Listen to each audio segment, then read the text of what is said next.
With Phil stumbling drunkenly out of his bed, preparing in his head all the things he's wanting to be said. 90 minutes of Phil to Phil, with so much time to kill. He promised chill, but all he does instead is beg and shill. The stream's online and straight away begins to whine, but all is fine as long as Shaz's benign and doesn't step out of line. His content's immature for all to endure like fresh manure, but I feel sure he ran straight to feeling so insecure.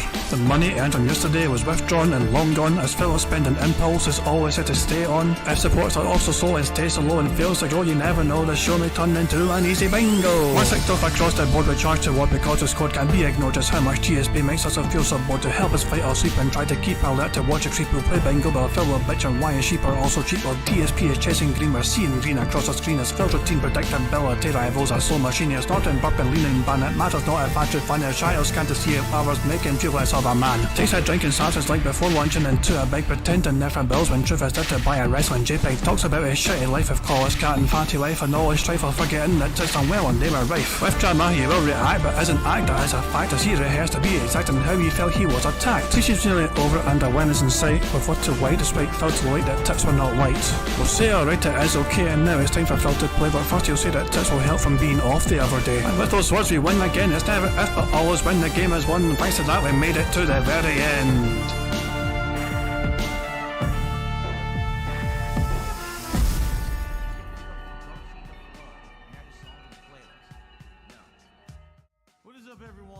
Hey guys, King Jad here, and welcome to DSP Bingo for what is today, Tuesday the 2nd of January 2024. Yep, we're now into the second day of 2024, and already life sucks because DSP is so goddamn annoying and toxic. Yesterday's stream was fucking hard to endure.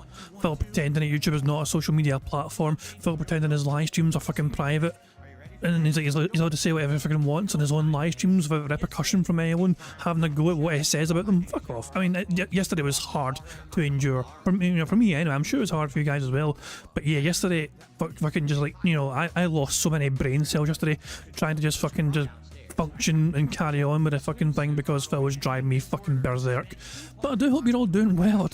I hope you're all enjoying your Tuesday so far.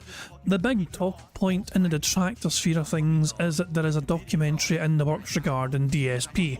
And I don't personally, I'm not very aware of the guy's works, but the guy is called Mike Clum, and I'm showing you all his posts so far from Kiwi Farms. These are the farms where he shared this revelation here. And this Mike Clum guy, he done a documentary on Boogie before, where he went to Boogie's home and filmed, like, and talked to Boogie in person, whatever. And apparently there's kind of something, we're not sure what to expect so far with Mike Clum's work, whatever. The original post, the first post, it says, "Hello all. This post is to announce that there is an official feature-length documentary being produced on Darkside Phil. My name is Mike Clum. I'm a film producer and documentary creator working on a film about the life and work of Phil Burnell, aka Darkside Phil. The film will document Phil's current life as a content creator, his childhood and rise to popularity, his various controversies, his downfall from his peak, and his future. I'm seeking a few things from the Kiwi Farms community by making this post. 1. I'd love to interview a member of the Kiwi Farms community regarding Phil and your thoughts or opinions on Phil as a person and content creator. As Phil calls them, detractors, or if there are any fans in here too that would love to get your input. If you're concerned about privacy and doxing, it seems to be common. There's a variety of cinematic approaches which can maintain anonymity. I fucking butchered that word. Anonymity. Fuck that word. And if you fucking stupid word. If that's of any importance, as well as a consideration phase, phone call, email, etc., being done in confidence and privacy. Anonymity. I'll do. Number 2, I'd love input to know what you'd like to see in a documentary on film. That's the fucking big thing here. It is yet another documentary on Phil. There have been so many of these done in the past, some of them somewhat fair and reasonable in Phil's eyes, and some of them quite inflammatory and, just slanderous, at least going by Phil's own narrative. You know what I mean? So yeah, he's wanting input as to what people actually would like to see from a documentary about Phil. And he's like, scene ideas, interview questions, subjects to interview, and more. Let me know and I'll do my best to consider including it in the film. To be clear, this is neither a puff piece nor a hit piece. If you have seen my film on Boogie 2988, you will see that really I'm here to show all sides of the conversation. You may have seen my debut film on Boogie 2988 when I dive into his life. This will give you a sense of the tone of the film. If you're interested in speaking, blah blah blah blah.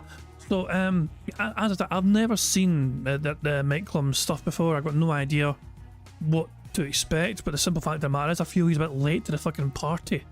You know what I mean? So it's like, what more can be fucking gleaned from this kind of stuff? Who fucking knows? It's an interesting fucking thing. He had multiple posts and replies when people responded to this. The first one, okay, then that's not the first one. Sorry, the first one is this one here. So someone's asking, "Hey man, unless you're working directly with Phil and he invited you into his life, this documentary will not be worth doing."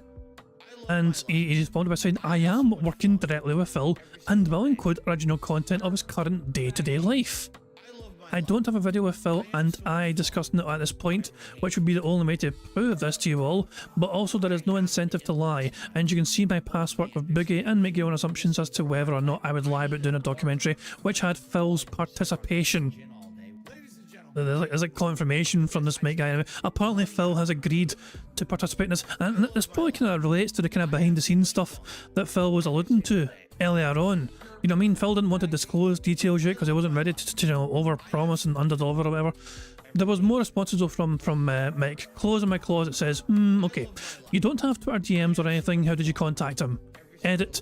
Mike, I hope you know that if you really are working with Phil, he's going to see you posting this here as a massive breach of trust and he's going to shut you out.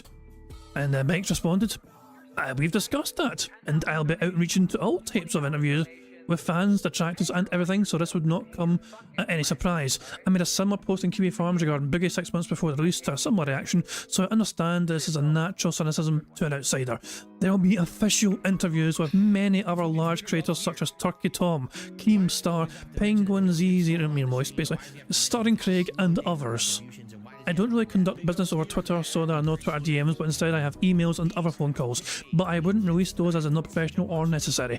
For now, you'd have to generally make your own assessment as to why an individual whom has already produced exclusive documentaries on other figures in its ecosystem would lie about doing another one and what risks would be associated with believing them.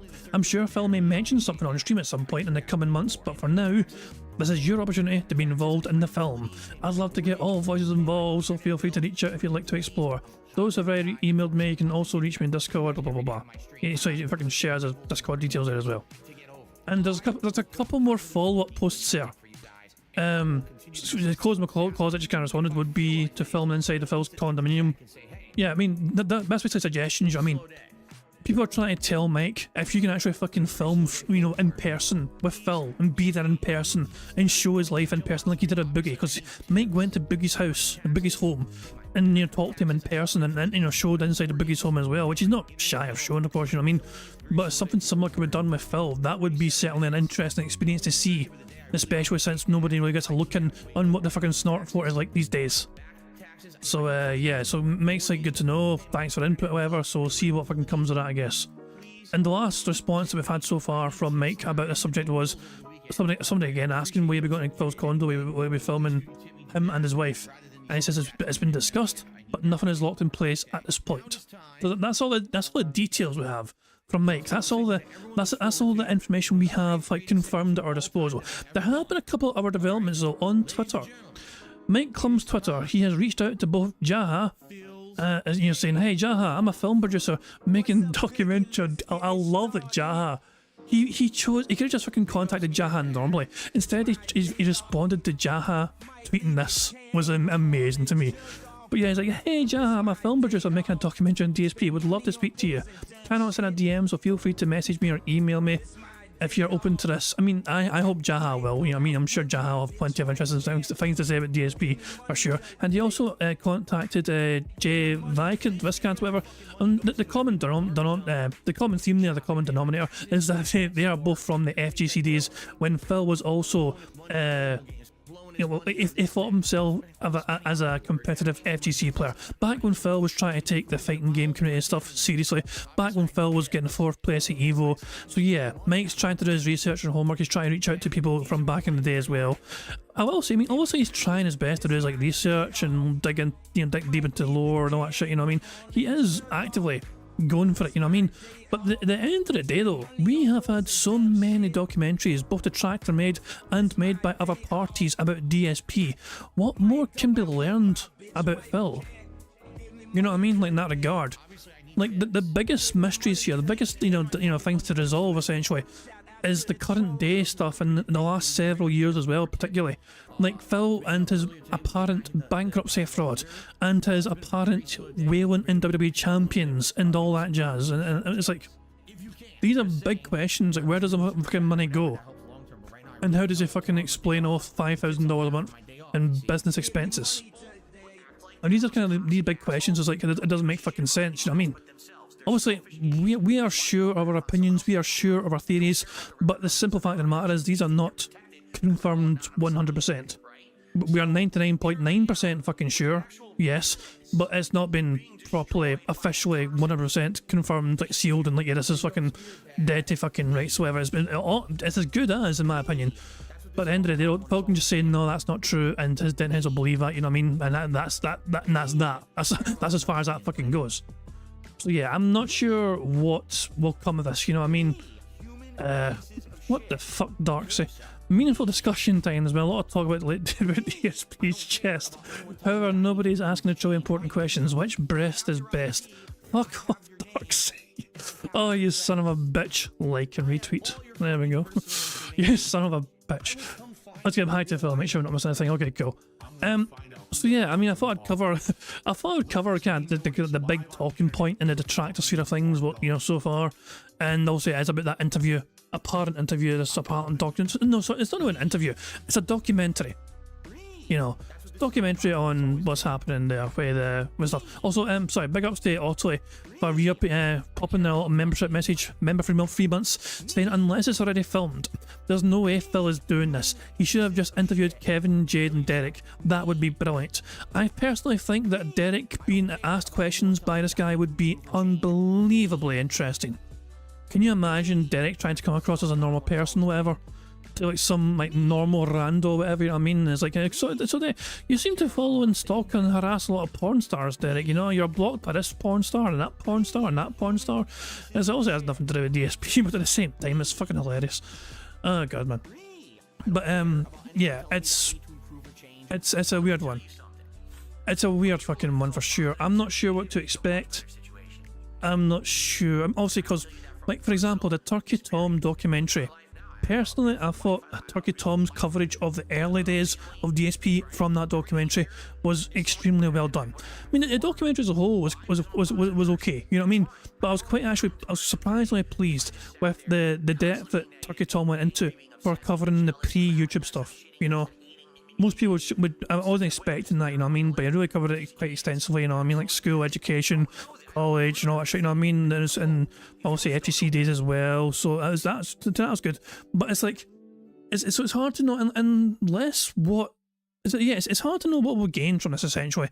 And plus, there is the fear that because Mike has put out an open call and an open invitation for people to give him information, we're just going to get a bunch of fucking, you know, foaming at the mouth people just fucking yelling at Mike saying Phil's a fucking scammer and Phil. We don't want to scare. I mean, it's one of those things where I do sometimes fear that the over eagerness of detractors to try and get the information out there to these, for lack of a better term, like outsiders, might scare them into fucking being anti-detractor because they're just fucking freaked the fuck out by all these fucking rabid fucking detractors going, Phil's a scammy piece of shit. You know, I don't know. It's one of those. So who knows? Who fucking knows? I do hope the fuck he gets, you know, it'd be nice if he gets the right people to talk to make sure he's up to date with all the things that he would need to know, essentially. That's my take on that. So yeah, I mean, it's funny, I was going to show like Phil's gameplay from Street Fighter or whatever, but I'm not even too sure if we're going to have time for it. Phil's at the bathroom right now. I'll tell you what, well, Phil's at the fucking bathroom, we'll go 1.5 speed from Phil's Street Fighter 6 antics last night. This is obviously a video courtesy of DSP Tries Memology 101, big ups to them of course, and we'll just watch some of this until Phil gets back. Ladies and gentlemen, according to my Muxie, I just received a $1,000 tip from Santa Claus. Wow. I'm excited to chill with you guys tonight in Street Fighter, although, as you know, I usually get very worked up and upset when I play this game, right? But like I said, I'm going to try to keep it cool tonight. If I lose, I lose. If people beat me with the rushdown, I'll say, oh, there it is again, there's the rushdown, and here's my dropped input. But I'm going to try not to get angry at the players, you know. Even if someone's disrespectful, I'm still going to try to be cool tonight. Seriously, like, I think I need to just stay cool, and relax and not lose my cool on these Street Fighter streams, right? I literally can't do anything. Why do you think I lost? Because it didn't give me my fucking moves again! Again! Wow. He got a combo after that, too. They were giving him a combo. He mashed jab, got a free combo. Just by mashing jab. That was it. Just mash jab, do whatever Phil's doing. Get the free hit. Okay. I can't get out. He does EX Fireball, Drive Rush Fierce. I have no way to get out of that, and he could have canceled into Drive Impact, and I still had no way to get out. There was 100% guaranteed loss. There was nothing I could do about anything he just did. Okay. I didn't want that. I totally didn't want that. That was not what I was going for in any way, shape, or form. What? I didn't want that either. Do you really think I wanted that? Do you really think I wanted pop? I did down, down punch, which would have given me the little Blanca doll. It gives me crouch instead. So I'm like, okay, let me jump. And when I jump, I'll do the kick. And I jump and I press kick, and it comes out so late that he neutral jumps and mashes a random button, and it stuffs the jump. So just think about that insane comedy of errors. I do a move, down, down punch. The game says you hit more than one punch, even though I didn't. So it gives me the incorrect move. So now how can I recover from that move? Because if he drive rushes in here, I'm gonna get hit. Well, let me do the safe jump and the safe kick. I jump and do the kick, and the kick also comes out late. So it's a dropped input or incorrect input, followed by a second delayed input that allows me to lose the game against the guy who just jumps and presses any button. And then they blame fucking me. And we both have an 8-win streak here too. I don't think I'm gonna do very well against this guy. I should have known he was gonna do Hail Mary, but it's oh my god! It totally didn't come out at all. I have no idea. I have absolutely no clue. I had hit advantage. He mashed and it hit me. Okay. Nothing I can do. Nothing I can do. Wow, that's game. That's literally game on a move that should have been able to reversal and get him off me. These top tiers are so good with drive rush. Even if you do a drive reversal, they And Phil's going live apparently. Let's just pause that some bitch. I mean, fuck it. We'll just watch. I mean, hold it. There is okay. We're not going to watch this whole thing, okay? But there is a particular fight I want you guys to see because Phil got double perfected. Somebody fucking double perfected him amazingly. Was it this fighter here? Hold on. It might have been this fighter. I think it was.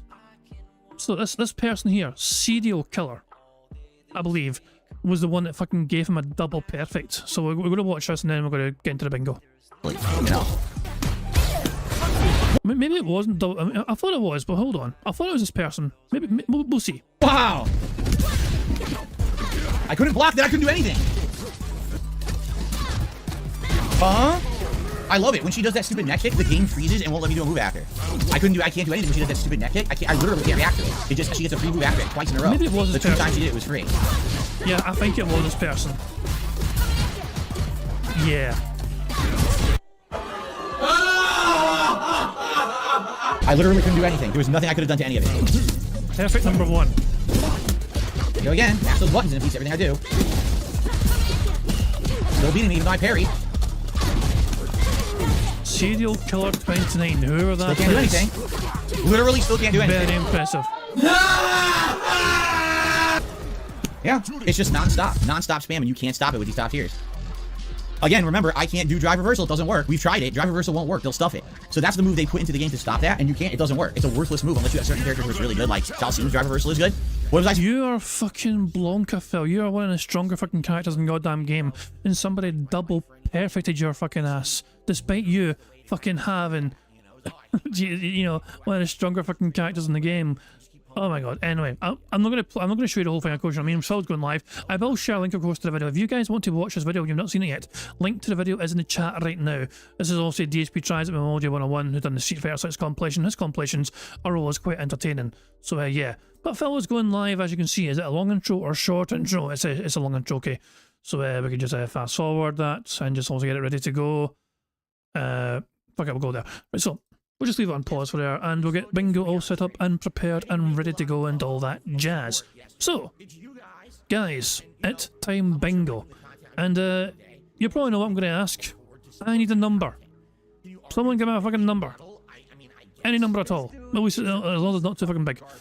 Who's popping? Said 45. We're going to use this fucking number right there. So, number 45. The 45th bingo card. We're going to randomise it, and there we go. That's a bingo card we have for today's show. Let me randomise his background as well, just so we got a random bingo background when we're ticking off squares. The bingo card we have for today is as follows. We have Phil to touch his ear, him saying update, detractor or trolls, him saying necessarily, and life. The second row is Phil saying feedback, report, wrong, his chair creaking, and him saying, you see.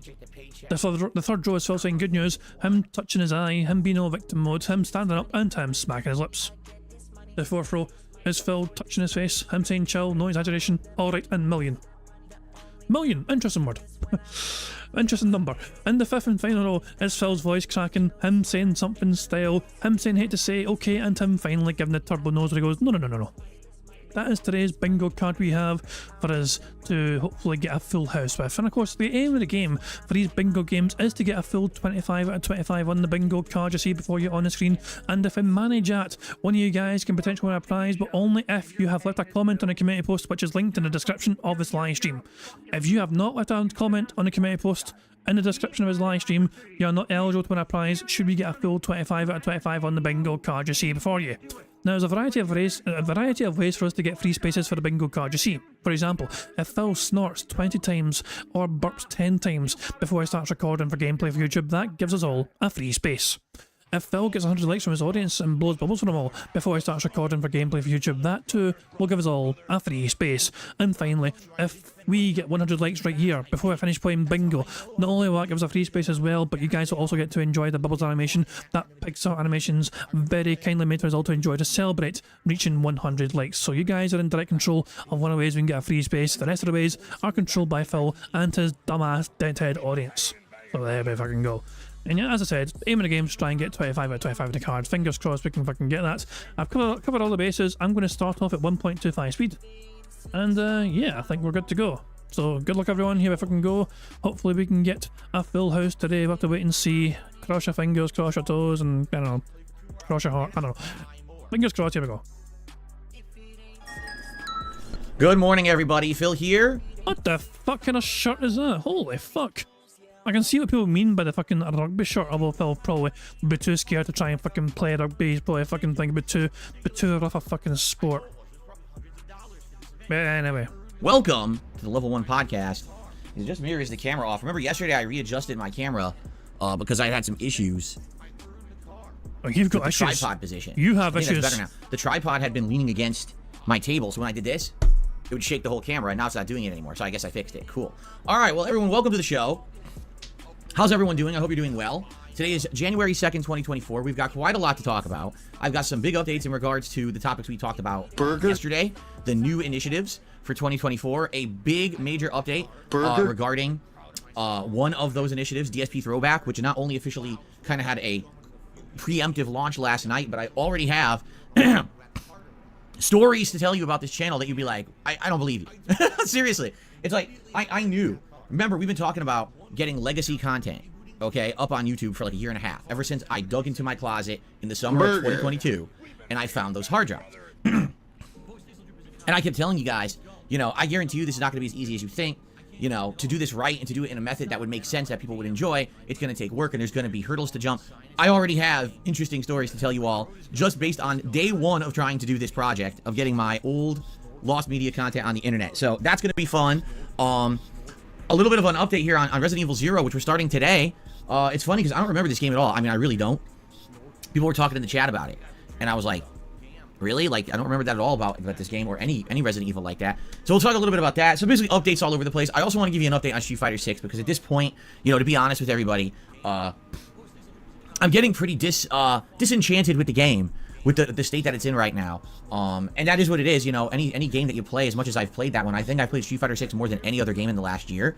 But at the same time, you know, the game has definitely changed from how it was many months ago versus the state it's in today. After playing it last night, I kind of had such a mixed experience with it that I kind of want to give an update on that. And we'll talk about that too. So there's many topics to cover today on the show. One thing that I just want to cover before we even get into anything. I apologize, I did not get a chance last night to go through your nominations for the best playthroughs of 2023, and I did not get a chance to update. This looks... Did that just fix it? You noticed that, right? That it looked like it wasn't centered? Okay, I think it's better now. I did not get a chance to go through your nominations and to make the poll yet to determine the best playthroughs of the year that you guys nominated. I had every intention of doing that, but I didn't get to because I was working on the DSP Throwback stuff and initially ran into problems, and I was like, oh, yikes, already. So I didn't get to it. Now, the thing is, tonight, I'm really going to make a hard push to see how far we can get in Yakuza Like a Dragon.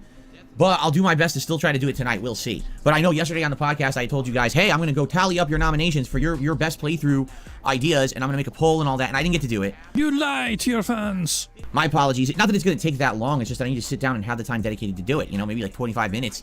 Just go through, count, make a poll, make sure it's up, post it up everywhere. And, you know, uploading all those videos last night and having issues, which I'll tell you about in a second, took up all my time. So I'll get to it. I promise you, you will still have ample time to vote. Those series, the year-end series, start next week on Monday night. So I think it's January 8th will probably be the most disappointing games of the year countdown on the night stream. And then on the 9th will probably be the Game of the Year awards and your fan-voted best playthroughs of the year. Okay? So there you go. Cool. All right, shall we begin? There's so many things to talk about today, seriously. Let's just start with all of yesterday's stuff. So we'll talk about the games I played, and then we're going to talk about me working on DSP Throwback and its reception and all the stuff going on. And then we'll talk about today and, you know, moving forward. I'm very excited for today. Obviously, new playthrough with Resident Evil 0. And we'll talk about that in a bit. So, no comments on my sweater. No one commenting on the sweater. I can't believe it. This sweater, once again, is old. This is not new. The only piece of clothing you guys have seen that's brand new recently was the the cardigan sweater that my wife bought me for Christmas, and I wore that 1 week ago on stream, remember? Outside of that, everything you guys have seen me wear is old. This sweater, no exaggeration, I bought again when I worked at the helicopter company.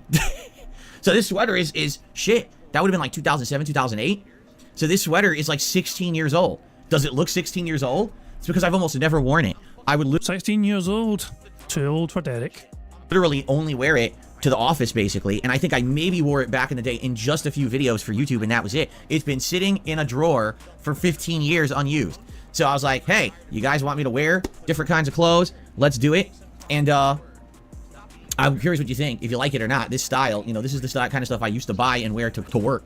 So Phil said this style, that does not count as something style on the bottom of the fucking the bingo card there. Phil has to say, it has to be basically, you know, like a you know, fast food style or whatever. You know what I mean, that kind of style. When he's just talking about fucking fashion, that kind of style doesn't count. He has to say something style in that regard. You know what I mean? You know, fast food style, fighting style, RPG style, dent head style. You get what I mean? You know, because I would have like a work shirt, button-down shirt under it. You know, what do you call those? Like a pressed shirt or whatever under it. That I could get away with it, because you could wear a sweater over anything as long as you have like a business shirt under it. So anyway, so it's very comfy. I've been waiting to wear it, but all week it's been like real sunny and warm outside, and finally today it's cloudy and rainy. I was like, finally a cool day. I can wear a nice sweater here on stream. So here we go. Anyway, so let's talk about yesterday. All right, yesterday was January 1st, and basically 2 playthroughs, continuing on with Baldur's Gate 3, which was really good. We went into the Goblin area and explored it. There was so much content there. The funny part about Baldur's Gate 3 is if you just look at the map, if you were looking at that map compared to like a standard RPG map, you'd be like, oh, there's not much to this. It's actually quite the opposite. Every area is jam-packed with content, whether it would be combat and fights, whether it's like lockpicking and getting into secret areas and looting, whether it's actual dialogue with questing. Just this Goblin Camp area, right? We've been in it now for a stream and a half, and we're not done yet. There's still so much content to do in the area exploring. So it was a great stream yesterday. We took on 2 of the 3 bosses in the area. We actually did a bunch of side questing, got some upgrades and things, some good loot, you know? It was good. It was definitely good. I enjoyed it. I had a great time with it. And it was a great stream as usual. I want to say thank you to everyone that was there and continues to engage and support those streams. But I want to say something. I apologize because I have noticed over the last 2 weeks, all right, sometimes when you guys are tipping me live on a stream, PayPal is not sending me the notification they're supposed to. So what Phil is alluding to here, right, is that somebody gave him a $70 tip, and it took Phil like an hour to fucking notice. Also, I just realised Phil said no exaggeration earlier on, and I missed it. Burger. So I'll take that as well. Cool. I had a feeling he said it. I had a feeling it was on the card, but I didn't fucking see it. I don't know how I missed it on the card. I looked at it for before. Siege mode, also he's folding his arms, which is siege mode, but that's not on the card today. But Phil got a tip from somebody for $70. He didn't pay attention to it or didn't see it come through for a whole hour. The guy had to super chat him to let him know, Phil, I gave you a $70 tip. Have you not updated it? Why have you not updated it? Where is my tip? I gave you this tip an hour ago, Phil. And then Phil like pauses and, oh yeah, there's a tip here for $70. And this is one of my natural detractor conspiracy theory helmet was on, and I'm thinking that Phil deliberately withheld updating this fucking leaderboard, hoping that someone else would fucking come in and not, you know, give him the money, because at that point in time, Phil was sitting on $50. And you know, he was on $50 on that fucking stream. You know, right before that $70 tip came in, he was on $50. He had gunner glasses on, and support had kind of frozen for a little while. You know what I mean? So even though Phil had a tip given to him about 10:30, well, I say 10:30 my time. My time UK time about 10:30, so like an hour and a half to go. Somebody gave him a fucking tip, $70, that secures a hat. But Phil ignores it for a whole goddamn hour until the final, like, it wasn't even final 30 minutes. He was in the, but put it this way, Phil didn't wear the hat. It was so late in the fucking stream, Phil did not wear the fucking hat. So he got the tip and he got the fucking goal, but he did not give his fans a hat. So yeah, the tip was that fucking lately added to the fucking thing. So yeah, and I feel Phil does it sometimes to try and encourage other people to try and contribute as well. If he delays updating the leaderboard, it might encourage more people to support. Phil's like, oh, PayPal's slow for notifications or whatever. Nah, I don't believe that for a fucking second. But that's just my natural conspiracy theory ass. Who knows? And I don't know what's causing that, because most notifications are coming through. So I'll be sitting here and it'll be, okay, shout out this tip, shout out this tip, shout out this tip. And then every once in a while someone sits there and they're like, I didn't get a shout out, what happened? You know, is Phil pissed at me or something? And then they'll ask me in the chat and I'll be like, oh, I don't know what you're talking about. I'm sorry. And then we'll interrupt the stream, I'll log into PayPal, and lo and behold, their tip will be there with a message and everything, and I feel awful. This happened yesterday during the Baldur's Gate 3 stream. Someone had done a huge tip, and I missed it because they didn't send me the notification. Now this person's very nice and polite. They didn't want to say anything. They waited an hour for me to shout it out, and I still didn't. So then at the very end of the stream, they kind of contacted me and said, you know, they gave you a super chat. They gave you more money to let you know they gave you money. They could have just added your fucking name in a fucking chat, but no. They were forced to fucking give you a super chat to give you more money to let you know they'd given you $70. They paid you twice essentially to let you know. I did send you a really big tip. Did you get it? And I checked. I was like, oh my god, I felt so bad because we were supposed to have a hat and everything on the stream, and we didn't get it because I didn't know the tip had come in. All right. So what I will say is this, okay? If you do contribute, and by the way, obviously this is if you're a regular. If you're not a regular, I'm probably not going to trust you because there are people all the time who come into the chat and try to say stuff like that. They'll be like, I did it, and of course they're full of crap. But if you're a regular, you know, or someone who I know, and you contribute, and I'm not shouting it out, please by all means let me know. Tag me in the chat and say, hey, just so you know, I did contribute and you didn't say anything. I just want to be sure you got it. And I will take a look. Because I feel awful that someone did something really nice. I mean, it was a huge tip. It was the biggest contribution of the whole stream. And I didn't shout it out until the last 5 minutes of the stream. And we didn't get any reward based off of it because it was so rushed. And now I really hope that person is okay with that and they're not upset. I hate that. I hate when something happens that's not in my control and it negatively affects me or others, and then I can't really do anything to fix it. That drives me nuts. That's one of my big pet peeves in life, is when there's something out of your control and you just gotta kind of accept it. That pisses me off, because it's like, how could I fix that? I don't know how I could. PayPal needs to work. You know what I mean? Like, that's on PayPal to actively be sending me the messages. Sorry, I'm just trying to get this camera perfected here. There we go. It's on PayPal to actively send me the messages. I can't make PayPal send me the messages, nor is there another way for me to know when these are coming in due to all the trolling and nonsense that's happened over the years. I basically have to do everything manually, okay? So I will do my best, in the future to shout things out in time. But if you're seeing that issue and you're noticing, wow, Phil's just not acknowledging it, let me know. And I promise you I will do my best to acknowledge it as soon as I'm made aware. I really feel bad about yesterday. I didn't want that to happen. And I'm very sorry. The person knows who they are. I'm very sorry that you didn't get your acknowledgement right away. I just want everyone to know this is an issue. It's not been happening not once. This is like maybe almost like once a day, I would say. In the last 2 weeks, people have said, yeah, why is my tip not getting shouted out? And it sucks, Jasper, don't jump. He jumps on my lap. He goes, ooh, oh, relax you. So anyway,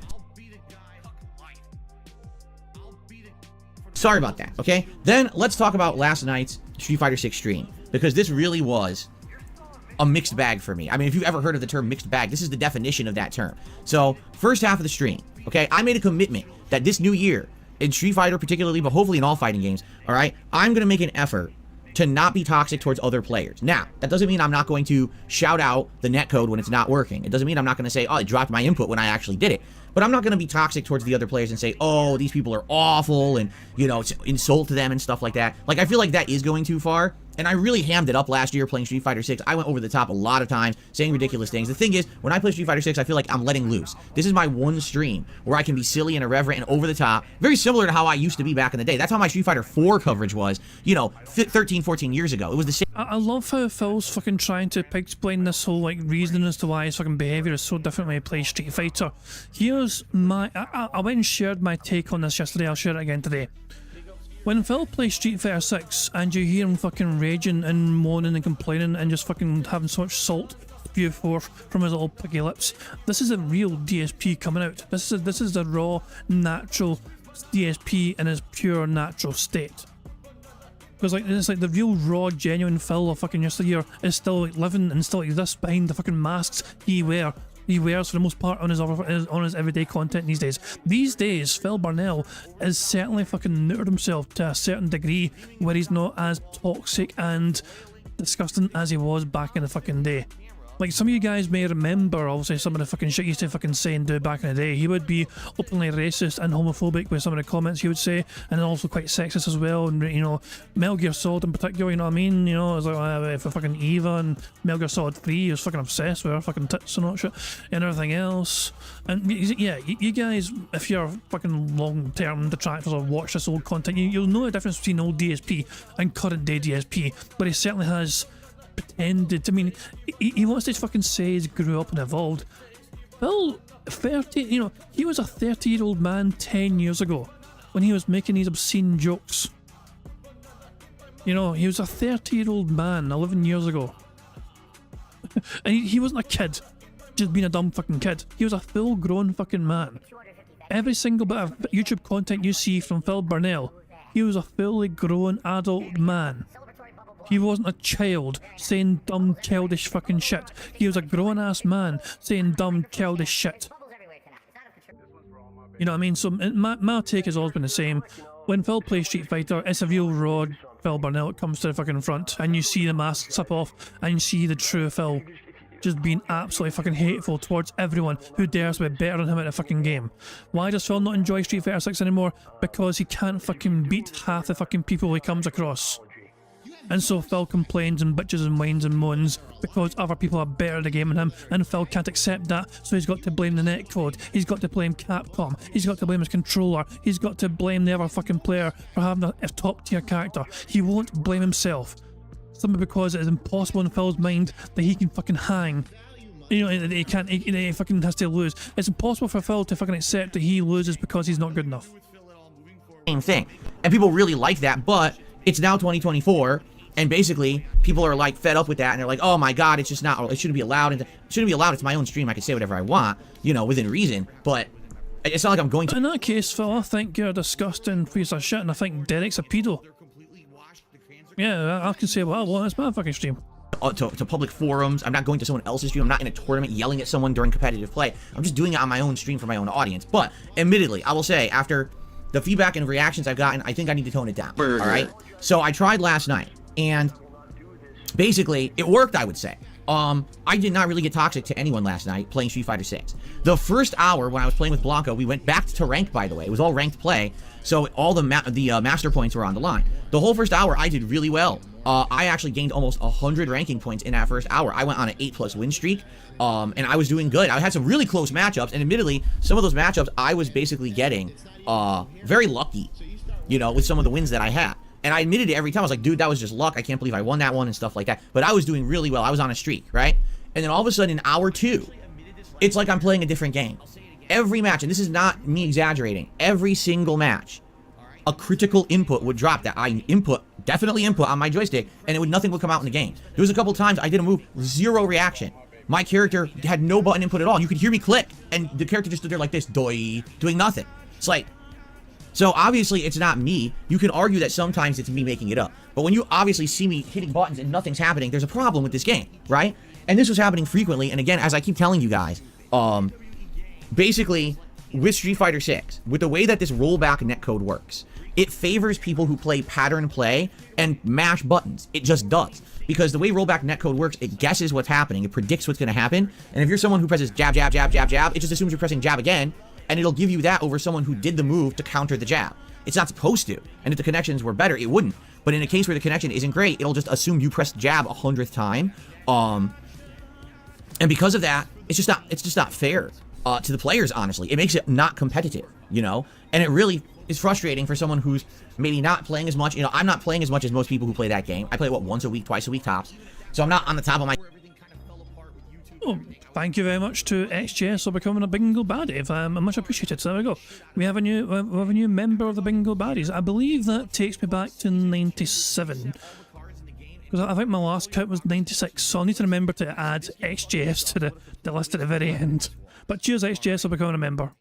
Game at all times. I know what I'm doing. I see what they're doing. Here comes a pattern. Here comes a trick. Here comes a mix-up. I know how to beat it. Move doesn't come out. That's it. Game over. And this happens all the time. You know, I don't pick top tiers in Street Fighter 6. I just don't like them in that game.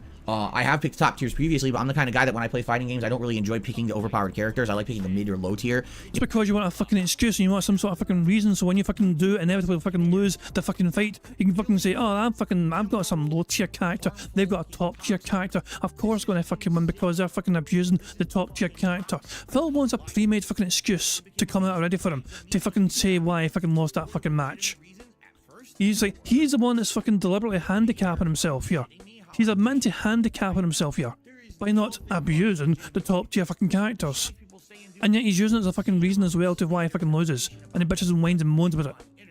Makes it more fun to me. That's just me. I've always been like that. So playing this game, it's like first hour, I'm having a great time. I'm winning close matches. Everyone's enjoying. No toxicity. Second hour, it's just like dropped input, dropped input, dropped input, dropped input, lose, lose, lose, lose, lose. So the first hour, I gain almost 100 points. The second hour, I lose all those points. I'm right back down as if I had never played the game. And it's like, so where's the enjoyment? Honestly, if you're playing a game, right, and it's a 50-50 chance if the game even works when you play it, right? See, here's the difference. Imagine you're playing, imagine you're playing Baldur's Gate 3, and 50% of the time that you go to play it, it boots, and you play it and you have a fun time. And the other half of the time you go to play it, the game refuses to boot. So you just can't play it. You're frustrated. You have to keep hitting reload, reload, reload, reload, reload to get it to work. That's what it feels like playing Street Fighter 6. Half my night, things go well. I'm having a good time. Everything's working. The other half of the night, the game's just not working right. So it's almost like you fucking, got to a certain particular skill ceiling against better players because you won some of the fucking first games. And then you started playing better players, and then you got your shit kicked in. Phil, the game, you are fucking doing well at some fucking point. And so the game reflected that performance that you were fucking having. The game rewarded you with a chance to fight better players because you kept fucking winning. And then what happened? Those better players kicked your shit in all the way back down to where you fucking belonged. Back down to where you started on. And all of a sudden it's the game's fucking fault. Phil, just admit the simple fact of the matter. As good as you think you are, there are plenty more people who are far better than you at this fucking game. Your ego cannot handle this. Your ego cannot accept this because you're so stubbornly fucking prideful of being some sort of Street Fighter fucking veteran back in the fucking day because you played Street Fighter Super Turbo 2 or some pish. There's no fun to that in a competitive setting. It's torture. Okay? So, basically the way I see it is this. I don't want to spend so much time on this game when it has degraded the way it has. Because originally it wasn't like this. You know, when you're in the early stages or even the first few months of any game, people are still establishing the meta. They haven't found the online abusive strategies that are insanely safe to get away with because of the way the netcode is designed. And it's more fun. There's more variety. There's more stuff to do in the game. And it feels more fair because of that. Now we've reached the point in Street Fighter 6 where it's just everyone's picking their mains. Everyone's doing the same mash patterns, right? The same jab-jab mix-up throws. The same drive rush and almost unstoppable offense. And unless you can get that perfect opportunity to do the move to stop it, you will lose. And with the connections as they are, you just can't do it. Why do you think there are so few people using the lower tiers in this game? The few that actually do well, you got to give credit, right? These upper echelon people using the Dalsims and the Lilies and things, they got to deserve some big credit because those characters are so hard to use and to be consistent online. That's got to be applauded, you know? I don't know how they do it. I don't know how they can put up with that frustration when they're doing stuff and stuff is dropping. How you can put up with that because it drives me bonkers. Oh, they're better than you, clearly. They're fucking clearly more capable of using those characters compared to you. You're trying to fucking compare yourself to those fucking players. Those players are simply better with those particular characters than you are. It's as simple as that, Phil. They're just better. Accept it.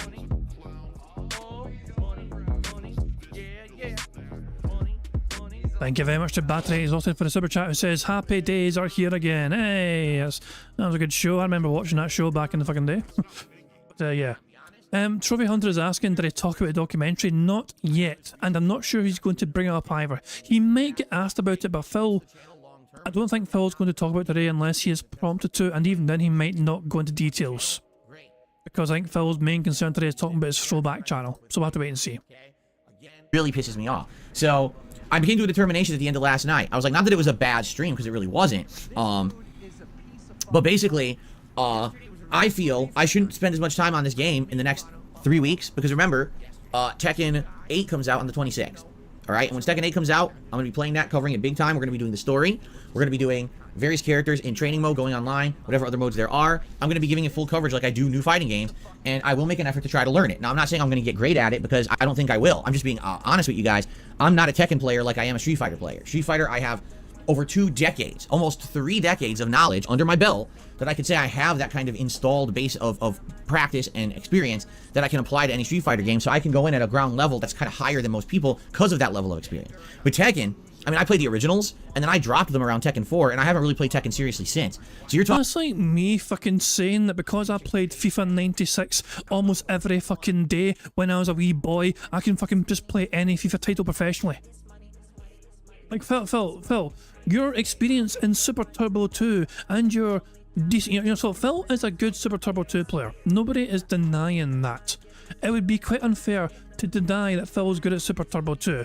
But the simple fact of the matter is that's a game that's so fucking old, some of you guys probably weren't even fucking born yet when that game came out, for fuck's sake.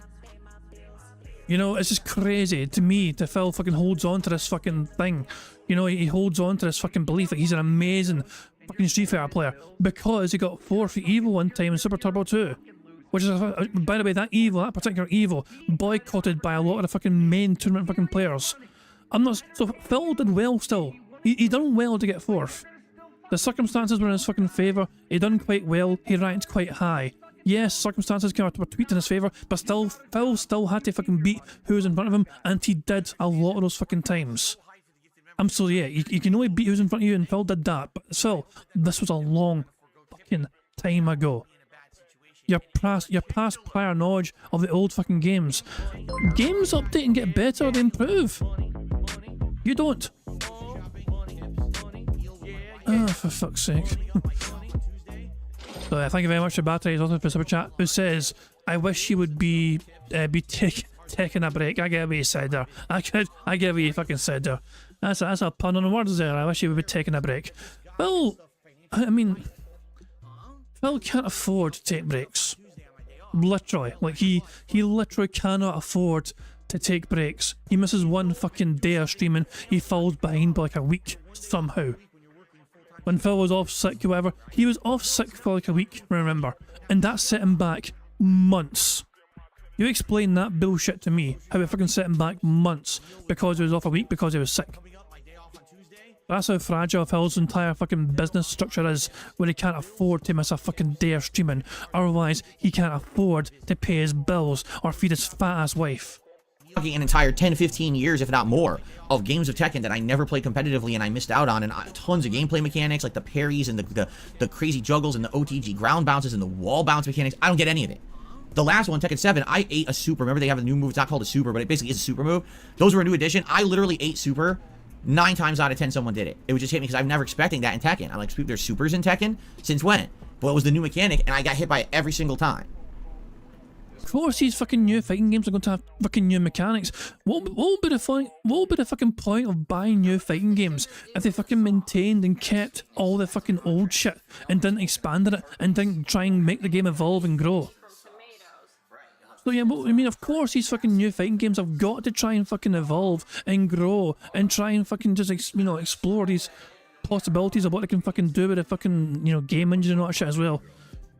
A $50 super chat from Lycifer Soul. Phil is getting big bucks there on YouTube side of things anyway.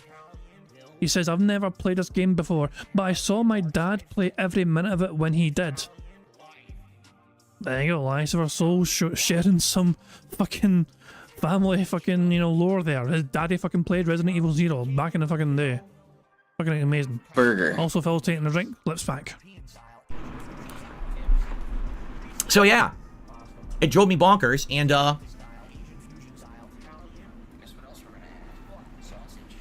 is that more centered? Remember, I messed with my camera and screwed it. That is more centered. I messed with my camera and I screwed it up, but now I fixed it, but now we gotta get it centered properly. I think that even looks even better, right? It looks more centered? Okay. So anyway, I don't think I'm gonna be great at Tekken at first. Maybe in time if I give it the time. But with 3 weeks left before Tekken 8, let's not go crazy with fighting games. Let's play Street Fighter once a week on Friday nights. okay, to give it a good send-off. You know, maybe some Blanca, probably go some more Dalsim. Maybe I'll bring back Honda for one stream, we'll see. But let's just give it a proper send-off, and then after that, I will go back to Street Fighter. When there's a new DLC character, I'll go back and check them out. When they do their seasonal updates, because they do these, they do seasonal updates where there's all new content in the game, and I'd like to go back to those as well. So I'm not giving up on Street Fighter, it's just I don't want to put that amount of time into it when really the fun has left the game. Really, unless I'm going to play this game insanely hardcore, I'm going to buy a gaming PC to reduce my input lag and the amount. You bought a $300 fight stick for the fucking game. If that's not some sort of hardcore investment into the fucking game, I don't know what fucking is. Of input drops, and I'm going to be playing this game 5-6 times a week. I'm never going to get better at it because that's the level it's at now. You know, this is what happens with any fighting game typically. You're 7-8 months in, that's what it's become. It's basically just for the hardcore competitive players. Everyone else has dropped it. So that's the point we're at.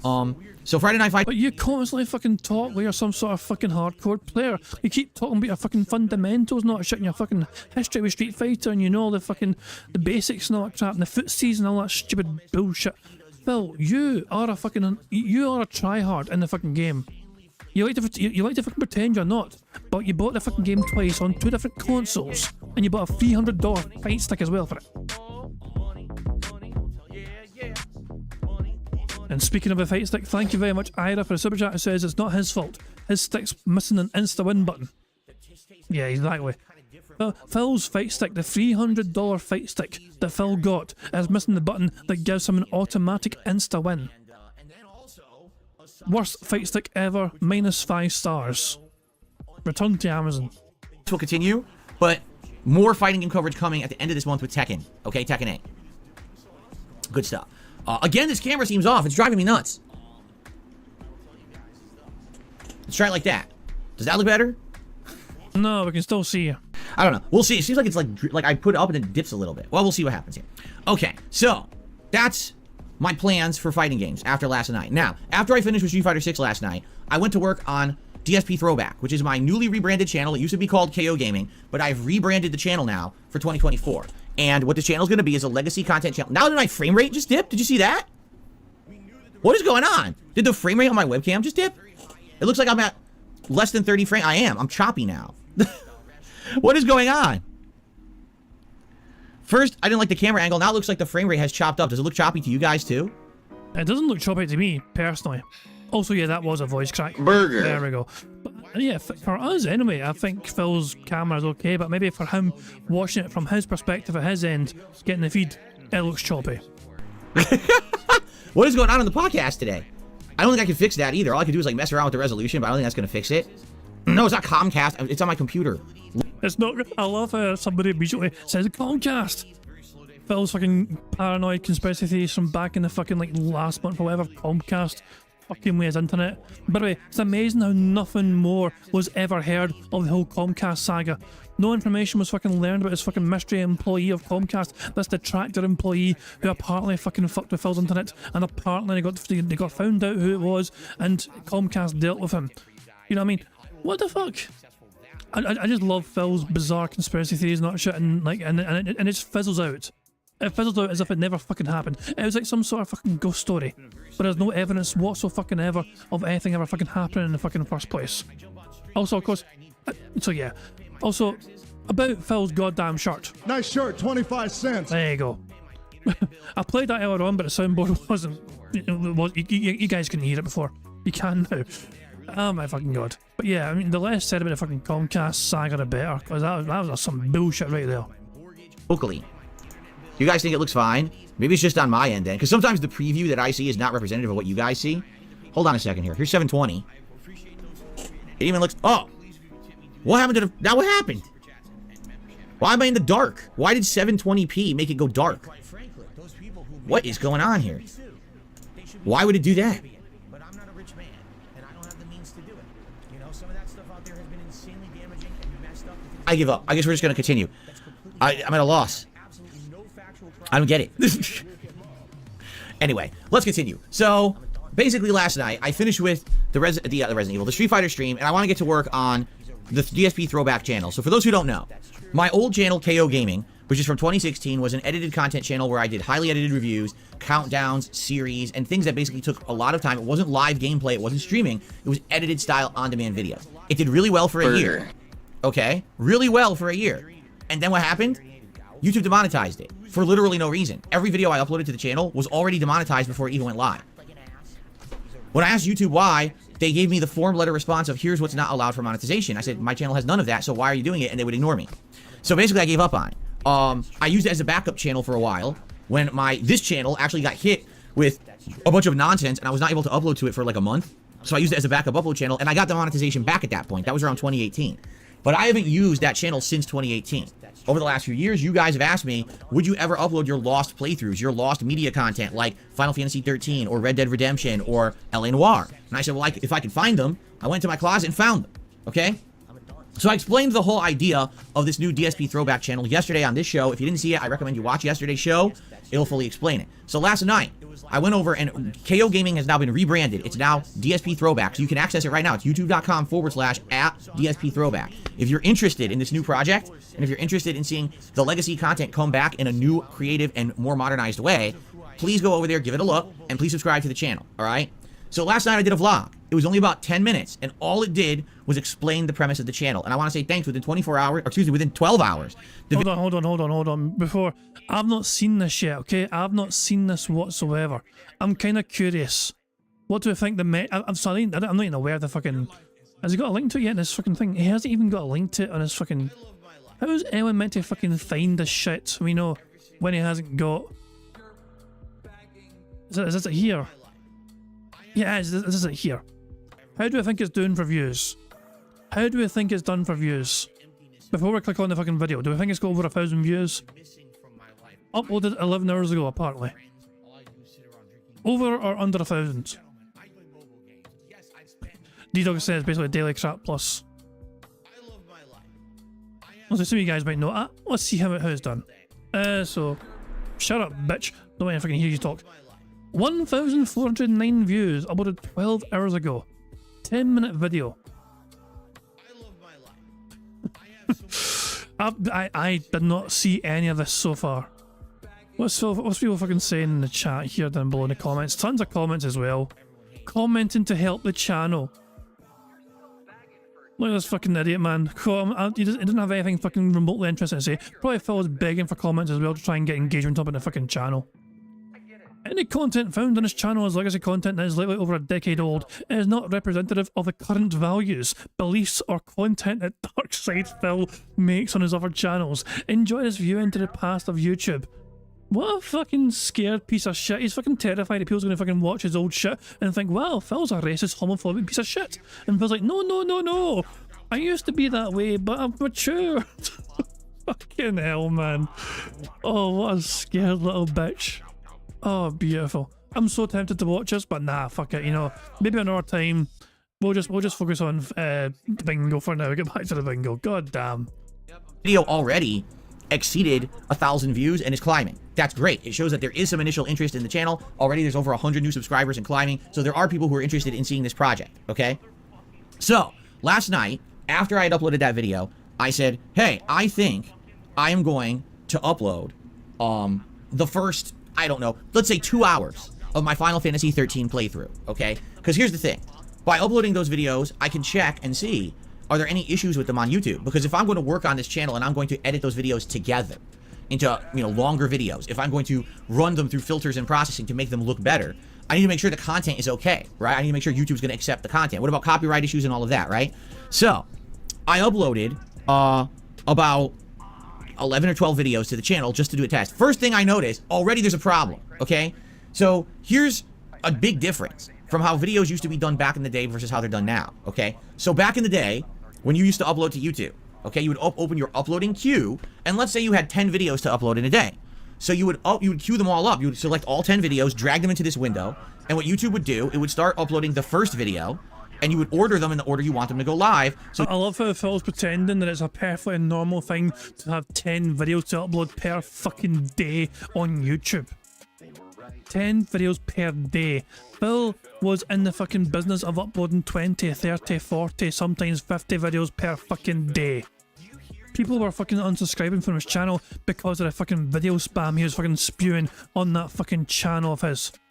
YouTube would say, okay, this one, then this one, then this one, then this one. So you could actually order the videos in the order you wanted them to upload. Now, the thing is, it was never a guarantee that they would actually show up in that order because YouTube processing is very finicky. Sometimes YouTube processing will go, instant processing, and your video will go live within moments that it uploaded. And then other times it would just sit there and get stuck in processing for hours on end for seemingly no reason. I think it has something to do with YouTube servers. But basically, you couldn't control that. That was on YouTube's end. I mean, you could control it, Phil, by uploading them one at a time and being patient. So it used to be you could somewhat control the order that videos uploaded and went live on YouTube. It just wasn't foolproof, okay? Today, YouTube changed this. It was about maybe 4 or 5 years ago. YouTube changed this whole process. Now, let's say I want to upload 10 videos, okay? So I start uploading one. I put all the data in. I start uploading the next, and immediately it starts uploading that one too. Wait, what? So the way it works is, it used to be it would upload one whole video in its entirety, then move on to the next. Upload that whole video in its entirety, then move on to the next. Now, YouTube tries to simultaneously upload all the videos at once. So if you try to queue up 10 videos to upload, it'll literally begin uploading all 10 videos at the same time. So number one, it kills your bandwidth. If you have, good upload speed, which I do, it can handle it. But imagine if you don't have good upload speed. It just destroys your internet. And it makes everything insanely slow. It used to be, okay, one video would upload, it would take, 20 minutes? Then it would go to the next part. It would upload in 20 minutes, then it would go to the next part. Now, because you're uploading all at once, it decides, it'll all upload at once. Now everything's slow. And that's why sometimes what's happened. So, I swear to fuck, his mindset is back. I have a file on my fucking computer here, okay? It's a program called YouTube Uploader Setup. So you guys want to hear the fucking modified date of this fucking program? This is an official Google program, okay, for YouTube. It says anyway. File description, setup, so the program set up for it. Date created, the 24th of February, 2008. I used to use this kind of program as well back in the fucking day. I don't know why. I think I was uploading a bunch of old GTA stuff. I'm not sure. It wasn't on this channel anyway that I've got now, put it that way, because this channel is this channel has been like 2013 or something. But yeah, I have an old thing still from fucking back in the fucking day, called YouTuber Uploader Setup.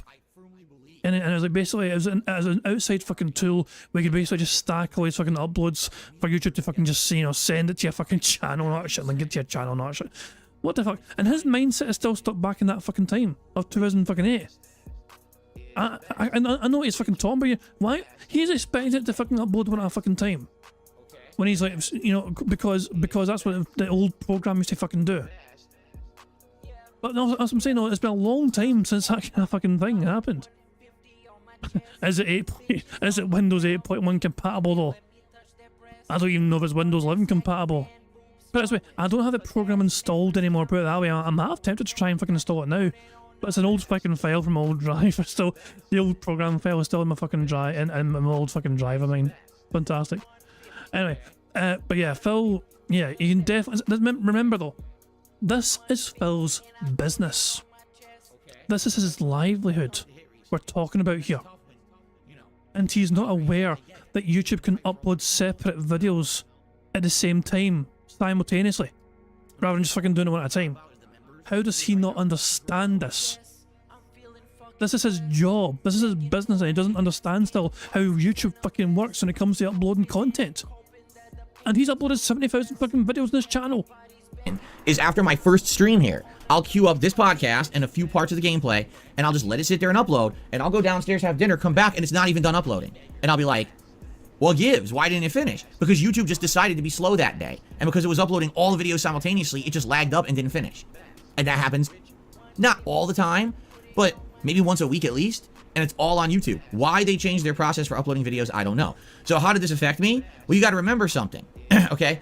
All of my legacy content is on incredibly old external hard drives. That is an ancient, I think it's maybe a Seagate hard drive from 2009. That is old technology, USB 2.0, old style hard drive, not even the mini hard drive, it's huge. So it's already slow, and now you're trying to tell that hard drive to upload 10 files at once to the internet? Do you think it can handle that? Of course it can. So basically what happens is, I'll set it up to upload all these videos, and it'll just lag up.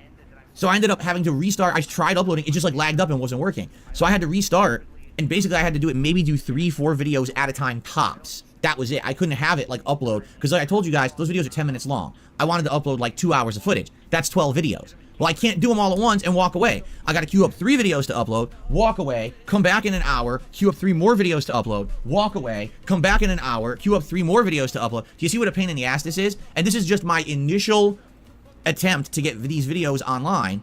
It's already a pain in the ass. So to summarize, so Phil is not uploading these videos to try and get them viewable for people. He wanted to upload these first few parts just to make sure YouTube wouldn't have a problem with it so Phil could monetize them.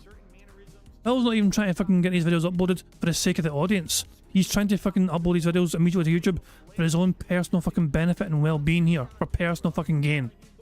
Because remember, he's not uploading the edited, the re-rendered version, you know, to try and get rid of the peach fuzz as Phil describes or whatever. He's not uploading those parts. He's uploading the raw fucking files just so he can fucking make sure YouTube doesn't fucking have a problem with it for copyright claims or some pish. He's uploading the raw goddamn footage just to make sure he can still make a couple of fucking cents off each fucking video. Which I knew from the moment when I was going to start working on this, there was going to be problems, all right? First thing I go to do, it's annoying, all right? So once I figure out this is how it's going to be, I just can't queue up everything and walk away. I'm going to have to actively be coming back to do this shit, which is very annoying. Yeah, Phil, but that's where you're fucking... Phil, one of the fucking big things about Phil that he fucking talked about all the time about why he's so fucking busy, even when he's not fucking streaming, is that he used to fucking have to babysit his uploads all the time. When did Phil ever stop babysitting his uploads? When the hell did that fucking part of DSP's busy lifestyle schedule fucking stop? When did Phil ever stop? Because he always maintained that he's been such a busy boy back in the fucking day. You know, 2023, 2022, 2021, I could have sworn he's always fucking claimed that he always has to fucking babysit uploads to make sure they upload okay. I guess that particular aspect of Phil's life is no longer a thing in 2024. Some of the videos start to go live, and I have them as unlisted because the reason I'm doing this is to test the waters. These Final Fantasy 13 videos have not been on the internet for many, many years. So in those years, has YouTube cleared this kind of content? Are there copyright issues? Are there other issues? Let's see what happens, right? So, all these videos upload. And there's 11 of them, I want to say, like 11 videos. Part 1 immediately gets flagged for copyright. Immediately. Okay? And I'm like, damn, that was fast. What is it? It's the intro song at the beginning of Final Fantasy 13. So the actual, like, intro theme song of the game gets flagged. And then it flags another part of the video. Get this. Content from Final Fantasy 13 Lightning Returns. But this isn't Lightning Returns. This is the original Final Fantasy 13. So at some point, Square Enix flagged the music from the sequel, but it flags the same music when it plays in the original game. And it's like, what? So how would I get around that? Right? That's for your editor to worry about, Phil. That's not for you to worry about. That's for your editor to worry about. Let them deal with that. The only thing I can think of, I mean, there's various things you can do, right? You could try to edit out the music. You could try to replace the music. Or you could just say, whatever, let it fly. There's a police helicopter above Phil's house right now. You can hear the fucking blades whirring across the fucking house. I don't think it... But maybe a police helicopter fucking knows. All I know is you can actually fucking hear a goddamn helicopter above Phil's home right now in the Snort Fort. To edit out the music. You could try to replace the music. Or you could just say, whatever, let it fly. This is going to be part 1 of the playthrough, alright? It's going to be the most viewed part. But at the same time, if it's going to be the one that has the most copyright issues, maybe it just makes sense to let it have the copyright issues, and I'll make nothing on this video eventually when this channel gets repartnered, right? Like, what am I going to do? So, I'm thinking maybe that's not so big of a deal. Maybe we just let it roll, so part 1 will never be monetizable, right? I don't know. So I continue to upload. Guess what? Just listen to this. Part 5 of the playthrough gets removed from the channel before I ever made it live. What? It's not visible. What? How could it be removed? Right? It says, get this. YouTube terms and conditions match. Listen to this. In 2011, Square Enix already matched this same video on YouTube for copyright and had it removed. Because there is a legacy claim in YouTube's system from 13 years ago. YouTube will not allow the re-uploading of this video.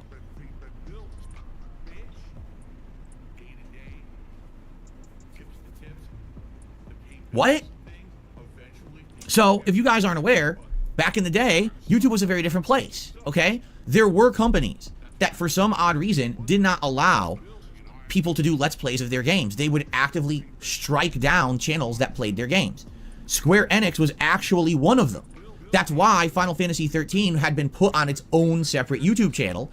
And that channel, like, I didn't have any issues on it, but apparently over time, Square Enix did strike down some of my videos. I just wasn't aware, because I never logged into that channel, right? I didn't care. They were there for a year. Anyone who wanted to see the playthrough already had, and I guess at some point, some of these videos had gotten blocked, claimed, whatever, okay? But here's the thing. Since 2011, thousands of people have played Final Fantasy 13 on YouTube and not had their videos removed. So what gives? This is a legacy claim. At one point, Square Enix was striking people with these claims, and they don't do it anymore. They stopped. Just like every company stopped. Like Rockstar used to do it, they stopped. All these Nintendo used to do it, they stopped. Everyone stopped doing it. But Rockstar did not stop doing it. Maybe for current games, aye, but you fucking try and breathe about fucking GTA 6, Rockstar will fucking come down and launch a nuke on your ass. You cannot even breathe the words GTA 6 without Rockstar breathing down your goddamn neck. YouTube system is so outdated and stupid and automated, it recognizes a claim that's 13 years old as if it's a valid claim for today, and says, therefore you can never re-upload that video ever again. But Phil, Phil, if the thing you had on your video was essentially a fucking cutscene from the fucking game, why should copyright claim not fucking still stand and exist? You know, it's over a decade old, yes, and? Phil, if the content is not yours, and you have no legal grounds to challenge Square Enix for trying to monetize that, then just fucking roll with it. Just what the fuck, Phil? What an absolute fuck. People want us a screenshot? Okay, fair enough. I missed a great screenshot opportunity earlier on, but I'll make up for it by having this. The ominous fucking red background as he looks like this. This is the sort of face that it tells you, Phil's thinking, I asked you for money 10 minutes ago, where is it? Let's see how this works. It's a bit dark looking, so it might not do too great. But actually, it's worked quite well. That's worked quite well. And let me just put that in my members Discord. So members can get first access to that, first dibs to grumpy looking Phil, wondering where his fucking money is. So I want you to think about that for a second. As if things never change in the law, things never change, you know what I mean? It makes no sense at all. Just because there was a legal claim made 13 years ago doesn't mean that legal claim stands today. It should be checked, it should be verified, but YouTube doesn't care because everything's automated. Okay? So I have the right to dispute it, and if I dispute it and win the dispute, the video will go live in over 2 weeks, but I have to dispute it. But here's the thing, I was just testing the waters. I wasn't going to make these videos go live in this state anyway. I did this on purpose. I pre-uploaded the videos to test and see what would happen if I just put the raw videos on the channel. So Phil, here's what you fucking do. When the proper videos come out, okay, you don't make them live immediately. You upload it as well, unlisted, you challenge the fucking claim, you wait 2 fucking weeks, and then when it's fucking cleared, you then make it live properly. That way you can try and maximize your profits and get all your fucking $2 of fucking ad revenue from that first part. I'm glad I didn't. Do you see what I mean? If I had done this on DSP Gaming, already I would have had issues. You see, that's why I'm glad I did it this way.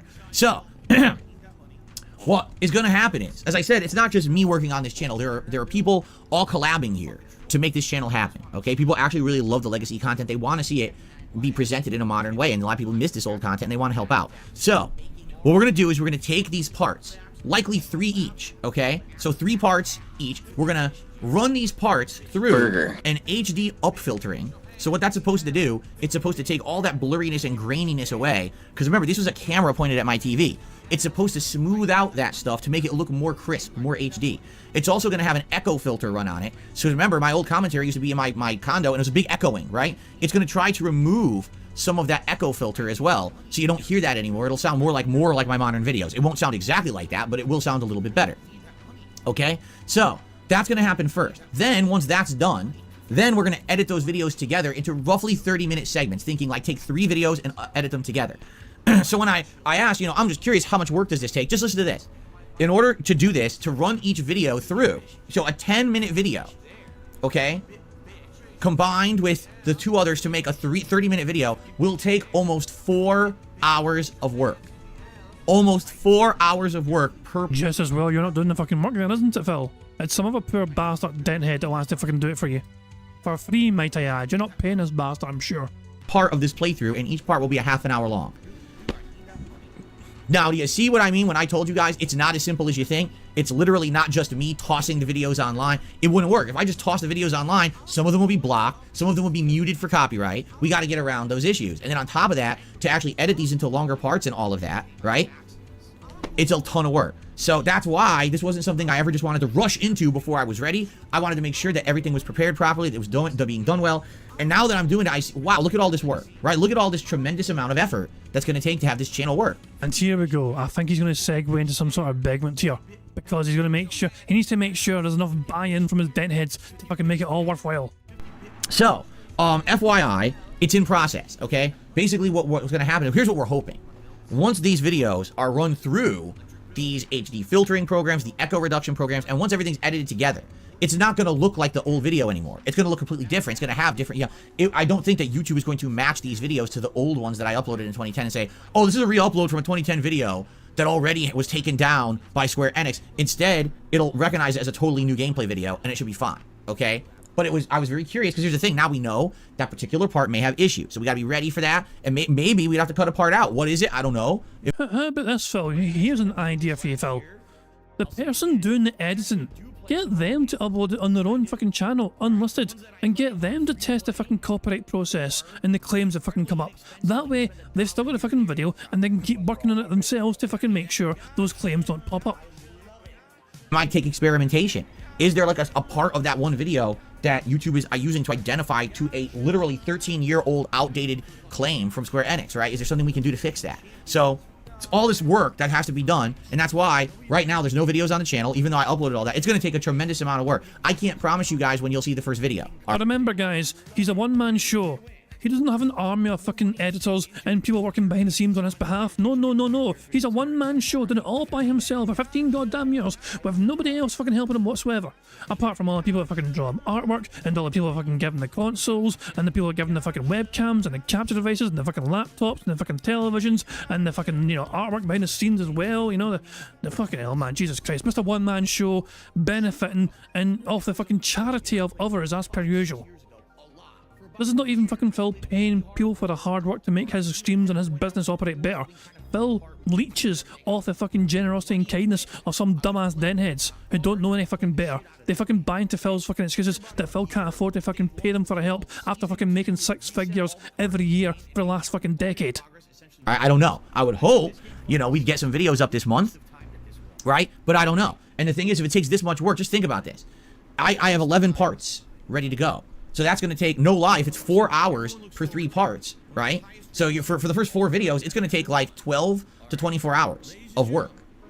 And that's active work. That's not, oh, I'm just, I'm sitting here doing nothing. It's active work. So that's going to be probably days and days of work to weeks, right? So hopefully I'll get some parts up for you guys, but I don't know when, and I'm not going to make you any promises. I would love to say, hey, it'll be live in a week. It'll be live. I don't want to say nothing. It might be live tomorrow. It could be live in a month. I don't know. But it's being worked on, okay? But it was very interesting to attempt this and to see the process of how it's going. I'm actually very excited to see what the first video looks like when it has all of this, up filtering and echo reduction and everything done to it. I'm very curious to see how that will work out and how the video will look and stuff like that. So that's all in process, FYI, and I'll give you more information when I have it. Right now, that's where we're at, okay? And what I'm going to do is I'm going to try to do my best. I'm just going to get, like, that whole playthrough ready to go, so all the raw videos are ready to go, and then, as time progresses, slowly they can be worked on. They can be run through the filter, edited together, uploaded, etc., in their better form for you guys to be more digestible, all right? So that's pretty interesting, right? I mean, very different from anything that I'd be working on. And again, I want to accentuate here, it's not just me. I'm the one with the raw footage doing the initial test. There's people behind the scenes really working hard because they want to see this content get recognition on the internet, get back on there in a viewable way so people can watch it. Now, here's the thing. I want to say thank you all very, very much, okay? Because you've already put over 1,000 views. In fact, let me take a look here. Over 1,400 views and climbing, and over 150 new people have subscribed to DSP Throwback since I announced it yesterday. So the announcement vlog in 12 hours, getting good viewership, and the people subscribing because they're excited for this project. That's cool. Because here's the thing, as I told you guys, in order for me to repartner that channel, okay, I need to have 3 uploads. Right now, that's upload number 1, but I need to have 2 more uploads. In addition, I need to have a certain amount of watch hours.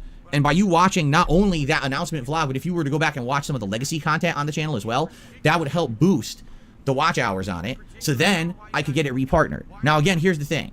I am not going to be doing anything on this channel with memberships or anything like that. The only point is to get the channel up and running and to maybe get some ads on the videos. That's it. That's all I really care about. I'm not going to be... So he doesn't want to fucking make membership money, but he wants to make ad revenue money, which is why he's desperate to try and get fucking back in the channel back being partnered. Phil is pretending that he doesn't fucking want... He doesn't care about the fucking money side of things for his fucking channel. And yet, in order for him... But he could just upload his videos now. The channel's still live, the channel's active, he's able to upload anything he fucking wants. But he wants to try and make ad revenue off his fucking shit. So he's desperate to try and get back in the partner program on that fucking channel. Thanks to Francesco Ramos Mejia for the fucking re-upping of that membership. They popped a membership message saying, hope everyone had a spell time during the holidays to another year of insanity and most importantly, bingo. Thank you very much, Francesco. Very kind words indeed, and I do hope you're all doing well. Hope you're enjoying your year so far, pal. On this channel all the time making new content. It's just going to be this legacy content that's uploaded. Every once in a while, maybe I'll do a random stream or something on it, or react to the old content, which is kind of a cool idea, but I'm not looking to have people be paid members and stuff like that. That's not my concern here. My concern is just getting it partnered to get those initial ads and things like that, you see? So big ups to Sokorepuni as well for popping their membership message and just saying, what's this supposed to do? Basically, I think, I'm not actually too aware. I think, you know, when you are a member for over a month or whatever, you get to pop your message to kind of just show off you've been a member for so many months, and you can basically say whatever you want, and that's what you said. So there we go. Reminder, guys, for people that are members, if you link your YouTube account to Discord, you get access to my members Discord. Which is basically just me posting like screenshots of fucking Phil's fucking dumb faces during it as well. But yeah, I mean, it's one of the wee perks of being a member. You guys get to be a part of the Discord as well. it would be great if you checked out the channel, if you could watch that, not only the announcement vlog, but maybe check out some legacy stuff. And obviously, once these first videos eventually hit the channel of Final Fantasy, it would be absolutely cool if you could give them a watch, even if you're not interested, and just give me some feedback on what you think. You know what I'm saying? He's begging his fans to fucking watch content, even if they don't... He knows some of his fans don't care, but he's begging those same fans to fucking watch the content anyway. Holy shit, Phil. I mean, sound more fucking desperate, why don't you? Guys, I know you won't like this content, but I really need you to watch it so I can make fucking money. Please, dumb bastards, watch my fucking shitey content that I know you won't like, so I can fucking make bank off your dumb bastard asses. Thank you very much. Like, just let me know. Hey, do you like how the video looks? Do you like how the upscaler worked? How does it sound with the echo? Do you think this is an improvement? Like I said, these are going to be half-an-hour installments instead of 10-minute videos like the playthrough originally was. What do you think of that? That will help. That will literally help a lot. All right? So check it out again. YouTube.com/@DSP Throwback. Please watch the announcement vlog. That will help for watch hours. If you want to check out some of the legacy stuff, I would recommend don't check out the gameplay. Check out the edited videos from 2016. There was some really well done reviews, countdowns, and edited content from that year that people love. Again, my most viewed video on that channel was about Homefront: The Revolution and how awfully broken that game was at launch. Apparently, the game was actually improved a lot years later, but it took them like 2 years to make it better. But at launch, that game was a complete mess and a waste of everybody's money and time. And that video went viral and got over 1 million views. It was the most viewed video about the game on YouTube at the time. Burger. Yeah, Phil had 1 million views in that video, and what did he do with it? So Phil's channel popped off for that Homefront review, okay? Phil's channel was doing okay, and then that Homefront review happened, and it popped off massively. It was Phil being toxic and negative about the fucking game, saying it was such a piece of shit fucking game. It was clickbait, but Phil made bank off that fucking one video, and his channel grew and done well. How did Phil capitalise on this great success for his fucking secondary channel? Did Phil strike while the iron was hot and also try and make better videos and try and build on that success? No. He took time off and he had a staycation to celebrate. This is back in the day where Phil could actually fucking afford to take time off.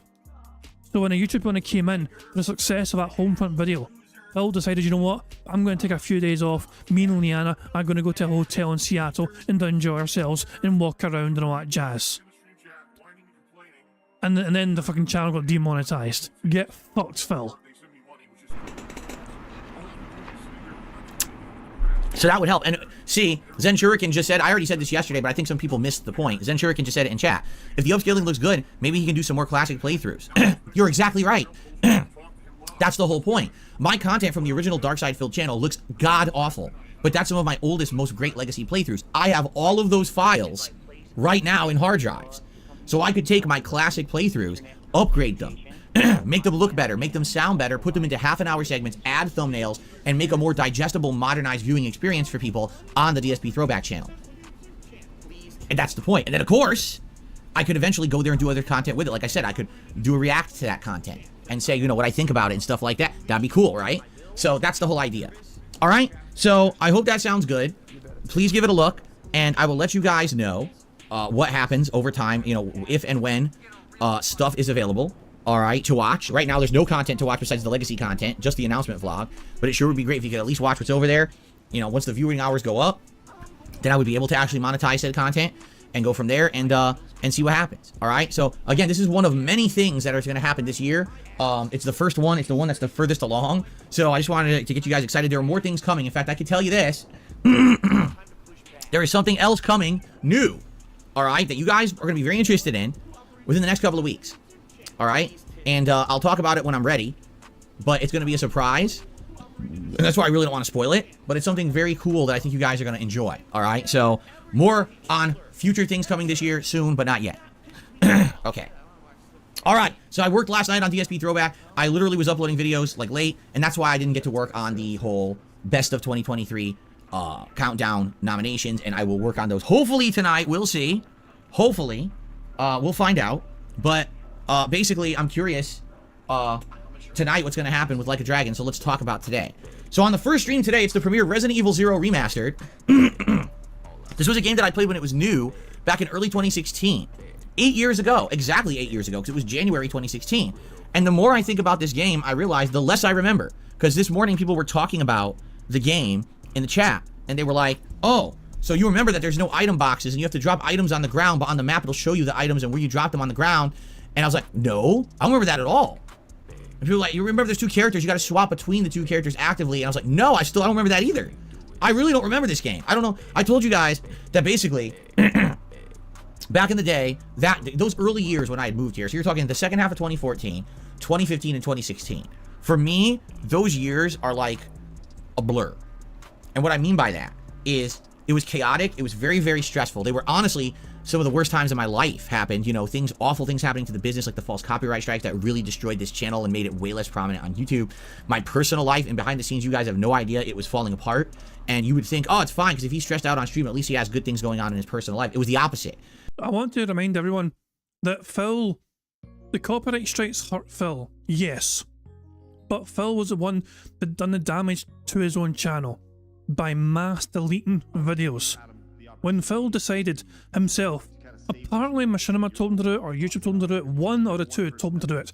Sometimes he blames Machinima, sometimes he blames YouTube. But Phil decided, ultimately, to mass delete a whole bunch of his fucking videos. And when that happened, the videos got removed from YouTube, and so his views and his total channel views tanked massively. And Phil's always thought, why is that fair? Why should views get deleted because you delete the fucking videos? That's how the fucking thing works, Phil. That's how the goddamn whole thing fucking works. How is fucking YouTube meant to fucking count the fucking views of videos that don't exist anymore on their own servers? You deleted them all. You didn't just fucking hide them from fucking YouTube. You deleted all these fucking videos to try and protect your channel, and in the end, you tanked your own algorithm. It was you. You done the damage to yourself. You done it to yourself. You shot your own foot here. Yes, you got copyright strikes happening to you, but you mass deleted all these fucking videos. It is on you. You killed your channel. It was like the streams were kind of trying me to escape because the personal life was falling apart, you know? It just was not a good time. So it's funny because you're telling me about, oh, this playthrough 8 years ago, isn't it? Don't you remember? Isn't it too early to replay the game? I'm like, I don't remember this game. I really have like no recollection of what you're talking about. A Resident Evil game where you have to drop items on the ground and pick them up. I don't remember that. So yeah, like I'm actually interested and excited to play this game in the modern setting with the interactive streaming, because I feel like it's going to be a completely different experience than maybe, you know, the first one that I had. Because I think that the first one that I had, I can't even really recall it. You know what I mean? Like, I have no recollection of it whatsoever at this point. So what the fuck's he messing with there? What is with the fucking sounds there? You know, the first one that I had, because I think that the first one that I had, I can't even really recall it. You know what I mean? Like, I have no recollection of it whatsoever at this point. So hopefully this goes well and it's a great playthrough. It's probably my least remembered Resident Evil game of all time. So it'll be good to actually replay it and have a good time, maybe, you know, feeling like it's really an interactive, good, meaningful playthrough this time. Because again, back then, as I told you guys, around 2016 was the year when I basically felt really, really burnt out doing the offline style of content. I wasn't enjoying it anymore. That's why I started KO Gaming, because I wanted to diversify my content and do different stuff, you know?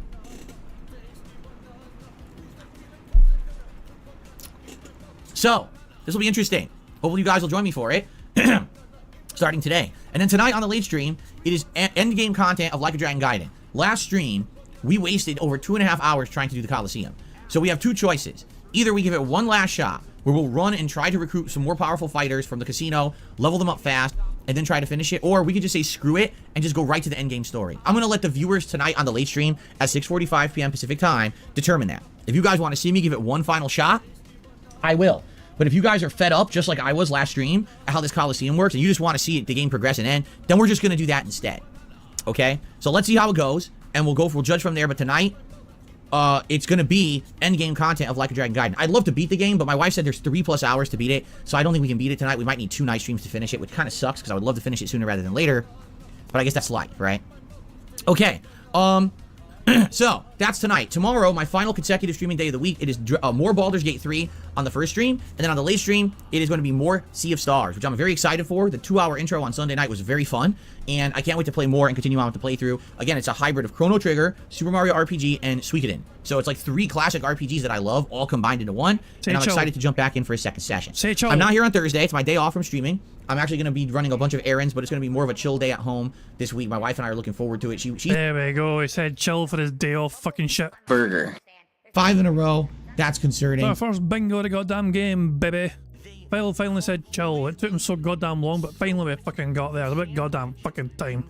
I'm actually going to be running a bunch of errands, but it's going to be more of a chill day at home this week. My wife and I are looking forward to it. She's been playing Far Cry 6, and because it was just added to Game Pass like a week or 2 ago, and so she's been playing it, and I've been, you know, helping her with it in certain parts, and she might even beat it this week, which might be exciting to actually be able to finish the game together on our day off, so we'll see. And then on Friday, it's going to be more Baldur's Gate 3 and Friday Night Fights. Like I said, Street Fighter will now just be Friday nights. Saturday will be Resident Evil 0, and hopefully the conclusion of Like a Dragon Gaiden, okay? Sunday will be the React show, and Sunday night is currently up in the air, and here's why I say that.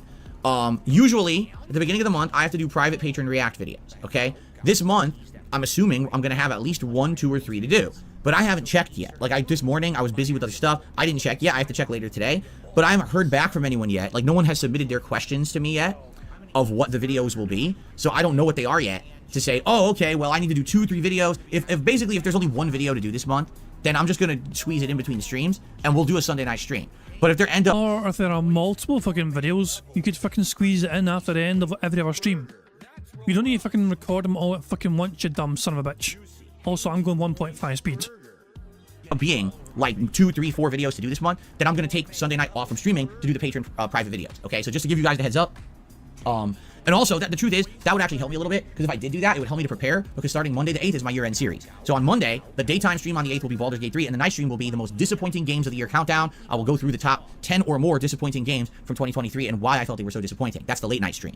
Then on Tuesday, it'll be more Resident Evil 0, and then Tuesday night is going to be my Game of the Year awards countdown, and then the best games of 2023 playthroughs as voted on by the viewers. So your nominations and votes will be counted during that night stream on Tuesday night, okay? And then Wednesday will probably be more Baldur's Gate 3, and that Wednesday night stream will likely be Sea of Stars, and that's my streaming week, okay? Now, the week after that, we're going to get more into it, because the year-end series will be over, I'll be able to focus solely on gameplay, and we'll have lots of progress in Sea of Stars, more progress in Resident Evil, Baldur's Gate 3. If we have time on night streams, which we very well may, maybe I could do one of these indie games you guys have talked about, like Pizza Tower or something like that, you know what I mean? Something short, or I can just mess around with a little bit and not take too seriously. We'll see. But that's it. That'll be my content heading into the rest of the month until the new releases come out at the end of the month, which is Like a Dragon, Infinite Wealth, as well as Tekken 8. Okay? So there you go. And by the way, yesterday, someone brought up, they said, hey, Phil, what's your next marathon? Would you do a Super Bowl event this year? Burger. He doesn't care about the Super Bowl. He doesn't know when it is and doesn't even know who's fucking playing. Phil has no passion for sports anymore. But he's going to pretend to fucking enjoy Super Bowl so he can fucking make money. No, I refuse to do a Super Bowl event this year. Oh my fucking god. Well, there's a fucking freeze frame, fucking thumbnail, hold on. Give me a second here. Let me Let me work my magic. Give me a sign, let me just work my magic. This should be okay, hopefully. I think this will crop out okay. Give me a wee second here to confirm. And lo and behold, it's gone quite well. Let me just yeet that towards my members in the members Discord.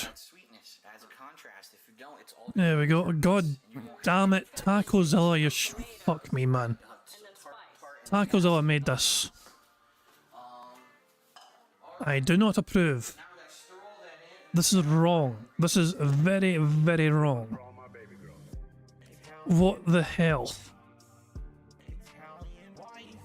Could you not have made them more orange to try and match it? I don't know. Or did you make him more orange? I don't know. I don't know. I'm not sure. Is that normal DSP or did you orangify him up? I don't know. But there we go. As Tacozilla's got a bit bored and he went to Photoshop and, you know... There we go. That's what happens with a bored Tacozilla. But yeah, fuck me, man. The fucking football helmet. No, I refuse to do a Super Bowl event this year.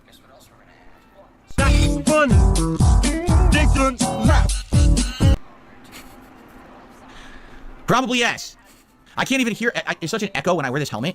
I can't even hear. All I hear is like this resounding echo in my head when I got this thing on. How do they play? How do they actually play the sport with these helmets on? Just giant echo. It sounds like you're in a cave. Seriously, it's like, oh, I can't hear. Anyway, yes, I would consider doing a Super Bowl event. It seems like you guys really liked the one that I did last year. We're gonna continue on and not be doing goal-related marathons. I'm just gonna do marathons for fun. So since you guys really seemed to like the football marathon we did last year with the Super Bowl, I see no reason to not do another one. Okay, so let's do it. And I think you guys had said that it was on like February 11th, so we'll probably do it the day before. Sunday, February 10th will be my first marathon of 2024. There'll be football jerseys, there'll be football helmets, there'll be football props, there'll be booze and drinking. But the question is, what else do you guys want? Like, what actually do you want to see happen during that event? I'm curious. Do you want to see me play video games? Do you want to see me react to Super Bowl ads like I did last year? You know, I'm open to whatever. We could do whatever you guys want. It could be just like a chill party atmosphere, which I think would work well. I'll probably get some silly Super Bowl related snacks and things like that. I did try some of those snacks last year. Some of them were absolutely disgusting. Remember, it was like beer cheese filled pretzels. That was so nasty. I remember it was so nasty. Oh. Anyway, so you guys let me know. Let's start talking about this. All right. And let's start planning. It'll be the first event of the year, February 10th. Okay, cool. First marathon of the year. I'm excited for that. Fair enough? All right, cool.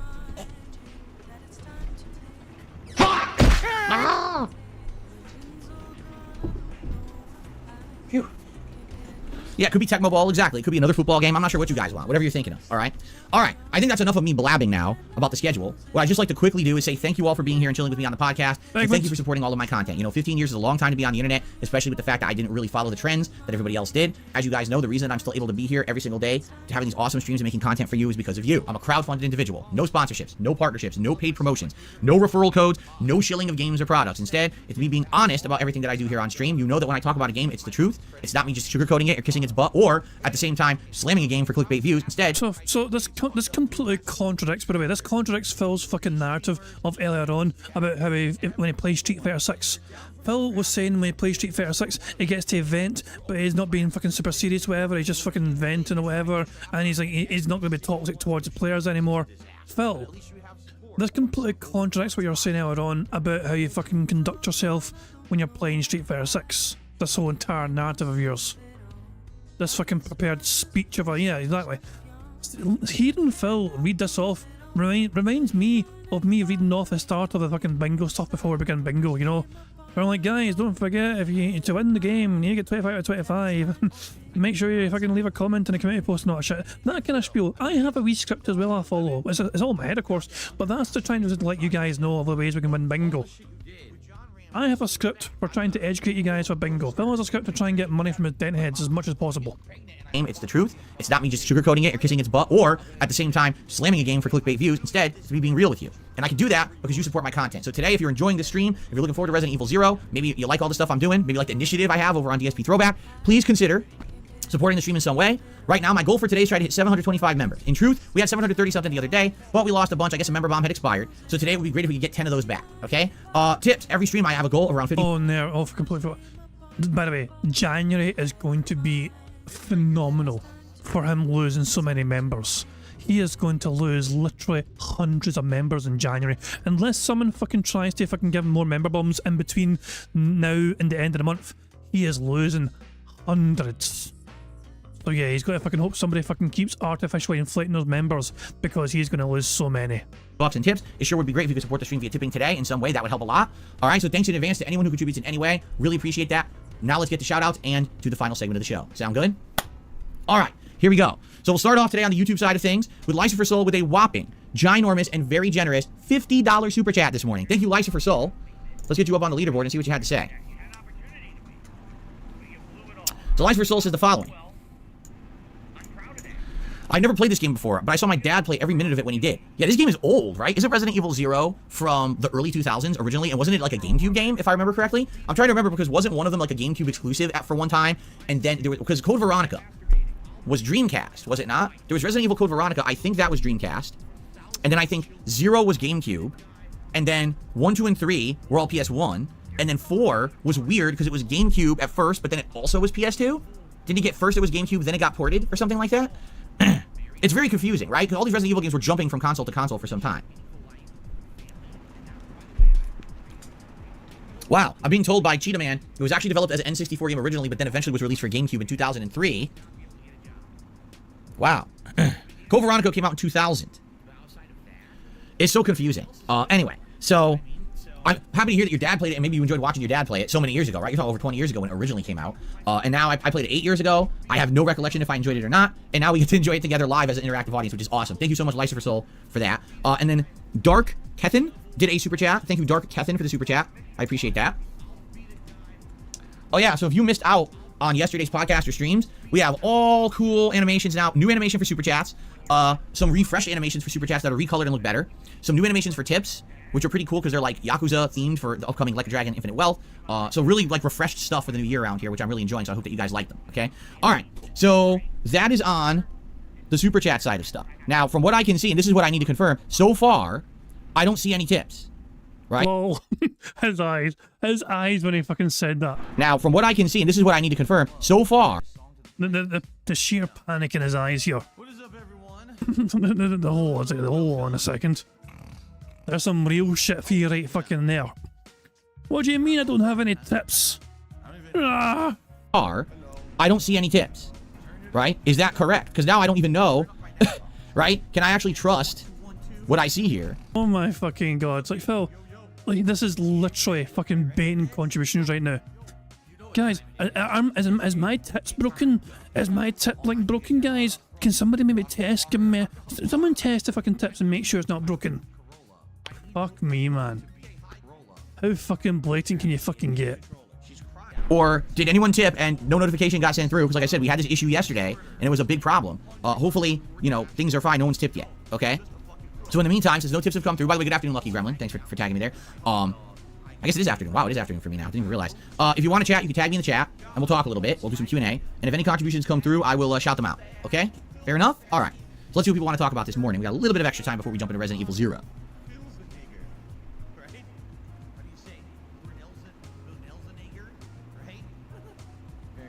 Yeah, keep in mind, I missed out on all these Resident Evils. The last one that I played was 2. I never played 3. I never played Code Veronica. I never played 0.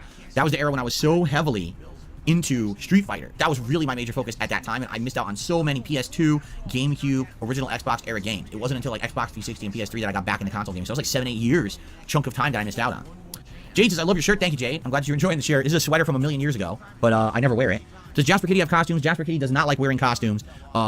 The very first year that we had him, we rescued him, for Christmas we bought him one of those collars, and it was like a big bow with like a collar, festive collar. It was colorful. We put it on him. He hated it and ripped it off within like 5 minutes. Since then, we just don't bother. You can tell certain cats like stuff and certain ones don't. He doesn't like that kind of stuff, so we don't torture him with it. So did Phil say million just there again? It's an interesting number. Jesus! All right, so ladies and gentlemen, 6 million. 6 million. That's a pretty interesting number, isn't it? 6 million. Well, guess what? You're wrong. It didn't happen. You're making it up, right? You make that shit up. No, how about this? Banned. Gone forever. Because I don't put up with your fucking bullshit. Now that was good. Now that was a fucking good one. The bar's being raised. It never gets old. It will never get old. It is just so good. Phil said a million, I had to fucking play it. Phil said a million earlier on to fair it as well, but I missed the chance to play it. But Phil said a million again. He said it multiple times, so I took my fucking chance that time.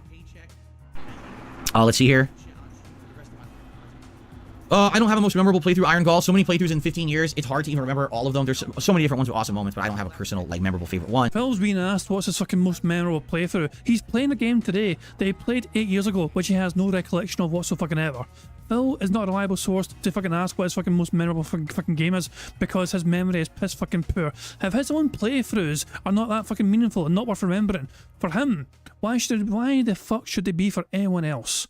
Phil can't even be arsed to watch his own shitty content, and yet he's begging other people to fucking do it for him.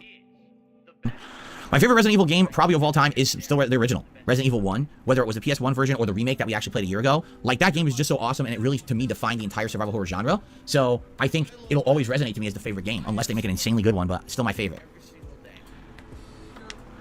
If this playthrough gets support, would I play other Resident Evils right after? I don't think we would have time. Is this going to take, let's say this takes 15 hours, so that's 5 streams. Let's say I do a stream now, 2 streams next week, and 2 streams the week after. We're already going to have very little time before the new releases hit. So I don't think we would have time for another Resident Evil, honestly. I don't think time will permit it. Keep in mind that I'm balancing this with Baldur's Gate 3. It's not the only game that I'm playing. No Super Real Lives literally asks the same question. He says, would you play Code Veronica soon? And again... So Eric Reginald's asking, where can I find the DSP Dido cover remix? I will help you out here. I know exactly what you're talking about, and I will find it for you. Give me a second here. I will take you directly there. I could just fucking tell you, but I might as well just, you know, it'll help other people as well find it as well. The video was made by Dark to the Flow. It's one of his tunes. So let me find this fucking channel. Where the fuck is this channel? I have so many channels on my fucking, Jesus Christ. I'm just typing a fucking Dark to the Flow. Jesus, just fucking type the goddamn thing in the fucking side there. But yeah, there we go. And it's the song was called, what was the song exactly? It's been a rough year. So it was, here we go. We're on this fucking channel here. It's called Dear Phil, a DSP song. So yeah, this is the video here, and I will copy link address and share it with you in the chat right now. For people who are interested as well, obviously, the link to that as well. So it is one of the songs I've got in my playlist. You might hear it occasionally playing on here, but yeah, there you go, Eric. And for anyone else interested as well, I'll say Dark to the Flow. So many great tunes he's made over the years, you know, My Bills, It Time Go, Dear Phil, and I'm done with it as well. Pretty solid fucking tune. Yeah, as we've seen this as well. Why is it, I don't think I've surely, hold on, let me check this one out. I don't know if I remember this. So, I got a $2 tip, by the way, from... I'm DDing myself, but I don't care. Scores Man. A quick poem about wonder. Water the wonder that lives in your brain. Water your wonder with questions like rain. The more that you ask, the more you will know, and watering wonder will help wonder grow. Water the wonder that lives in your brain. Water your wonder with questions like rain. The more that you ask, the more you will know, and wallow in wonder wherever you go. Water the wonder that lives in your brain. Water your wonder with questions like rain. Watering wonder will help wonder grow. Wallow in wonder wherever you go. I don't remember seeing this. What the fuck? Wow. How did I miss this? Thank you very much for the $2 tip. I appreciate that. Whoever that was. Scores Man. It said Scores Man, right? Water the wonder that lives in your brain. Water your wonder with questions like rain. The more that you ask, the more you will know, and watering wonder will help wonder grow. Water the wonder that lives in your brain. Water your wonder with questions like rain. The more that you ask, the more you will know, and wallow in wonder wherever you go.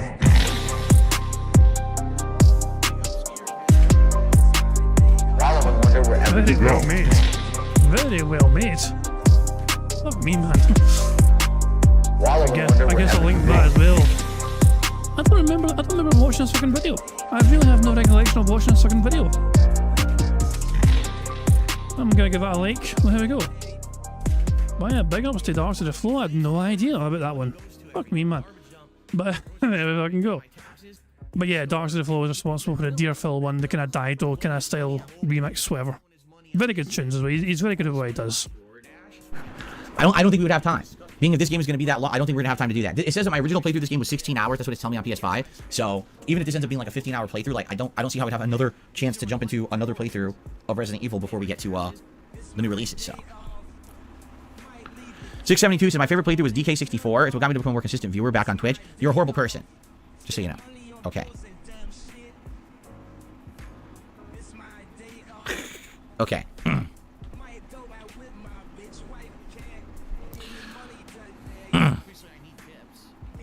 Everyone has a different opinion on what my best playthroughs are. Everyone does. Okay, I received a $20 tip from 1 Minute Man. Thank you very much, 1 Minute Man, for the $20 tip. I want to like to personally, once again, thank you for supporting all of my content the way that you do, because you do, you know, regularly support my content in so many different ways, and I really appreciate that.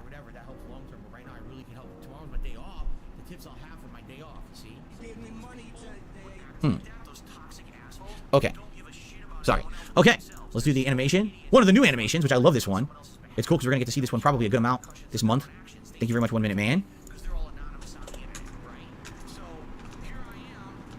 So that's our first tip of the day, 20 bucks. Thank you so very much. Will I censor the DSP throwback content? Censor it? I don't really know what you mean. You mean like would I actually cut out words and stuff? Probably not. I don't know how I would do that. I'm not going to painstakingly rewatch every playthrough. You know, that's... You know, what'll happen is if there's language... Oh, so hold on. He wants his audience to fucking painstakingly watch all his crap, but he's not interested in that. Phil's not interested in his content. Why would Phil want to watch his own shitey fucking content? But he really wants you guys to watch it also so he can make money from it. Well, you're not really selling it well for us here. And stuff in there, right? That's deemed inappropriate. The videos will end up, the videos will end up getting flagged 18+, and if they do, basically all that happens is it just removes the ads. Right now, there's no ads anyway. So it would just flag at 18+, and it wouldn't even affect anything, right? But that's what it is. Like, back in the day, anything flew on YouTube, but over the years, things have changed, and certain kinds of, you know, comments and commentary, it's not that they're not allowed, it's that they get flagged so that you can't make money on them, and they don't put ads on them, right? So, I think it'll be fine. I'm not really too concerned. Like I said, I'm not ultimately concerned that every single piece of content that I put on DSP Throwback gets fully monetized. I have no plans to do memberships on that channel or anything like that. You know what I mean? I don't see that being a big deal, so... And yet, you won't fucking do anything until you fucking get your partner status back on that channel, so you can enable super thanks and super chats or whatever.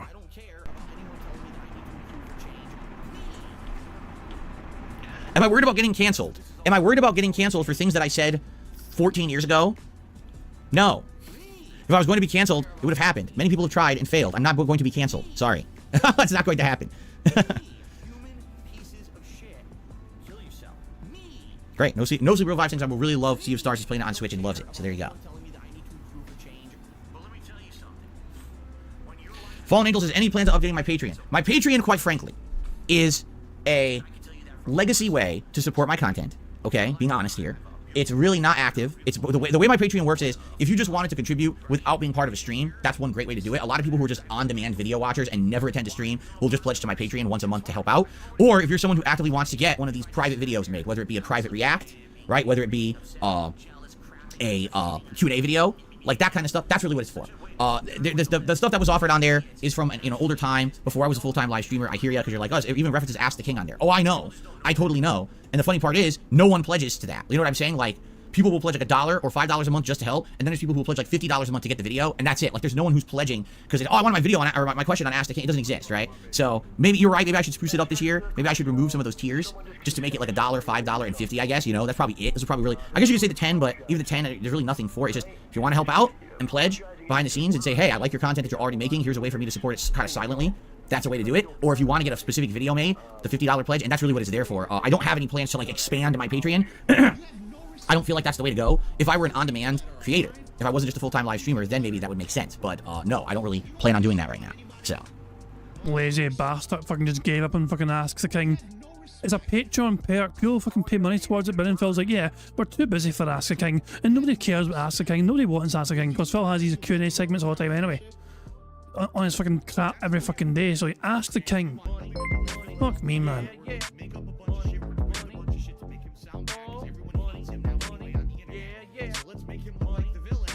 Thank you very much to Logan K for the super chat who says, got news for you, Phil. You are too irrelevant to cancel. Pretty much, yeah. It's like, you know, it's like, I mean, it's like one of those things like when people say DSP got cancelled, most people would say who? And then they'll show you a picture of Phil's old face and go, oh, that guy, that's the guy. he got cancelled. That about time. So yeah, Phil is these days so irrelevant that most normal people aren't actually aware who the fuck he is to get cancelled. They'll recognise a face, and a particular old face, but that might be about it. Who created my stream music? Probably about 40 different people over the years. You know, back in the day, it was guys like Ghost Drone who made the original remixes, like Thugs on the Floor. But over the years, there's been like countless people who made music. So it's not just one person, it's basically all the fans from over the years. I don't know what I'm most looking forward to playing in 2024. From the list that we went through on Christmas, I would say Final Fantasy VII Rebirth is a huge, cool thing because it's not just a redo of Final Fantasy VII anymore. We know there's going to be this.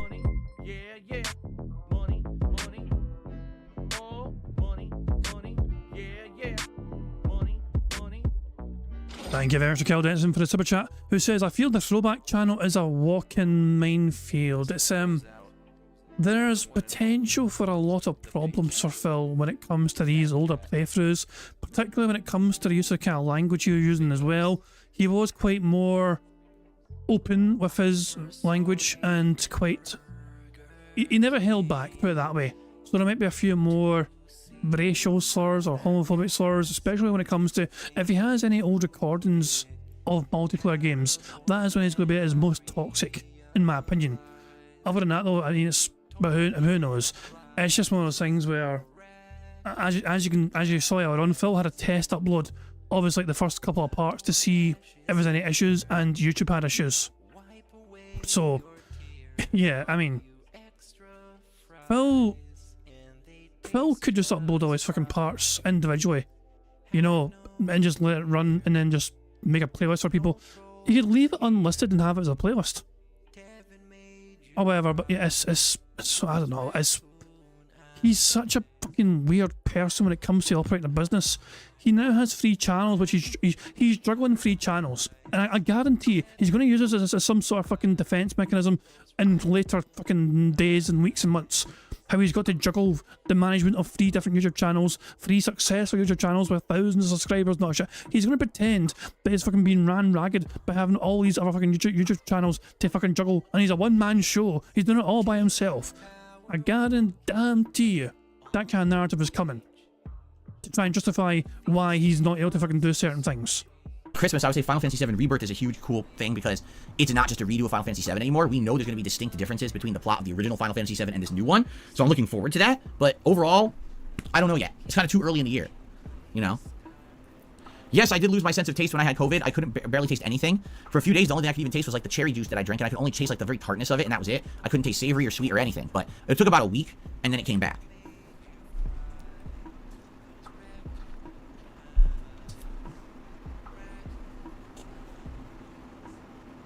Yes, I'm streaming Final Fantasy VII at launch.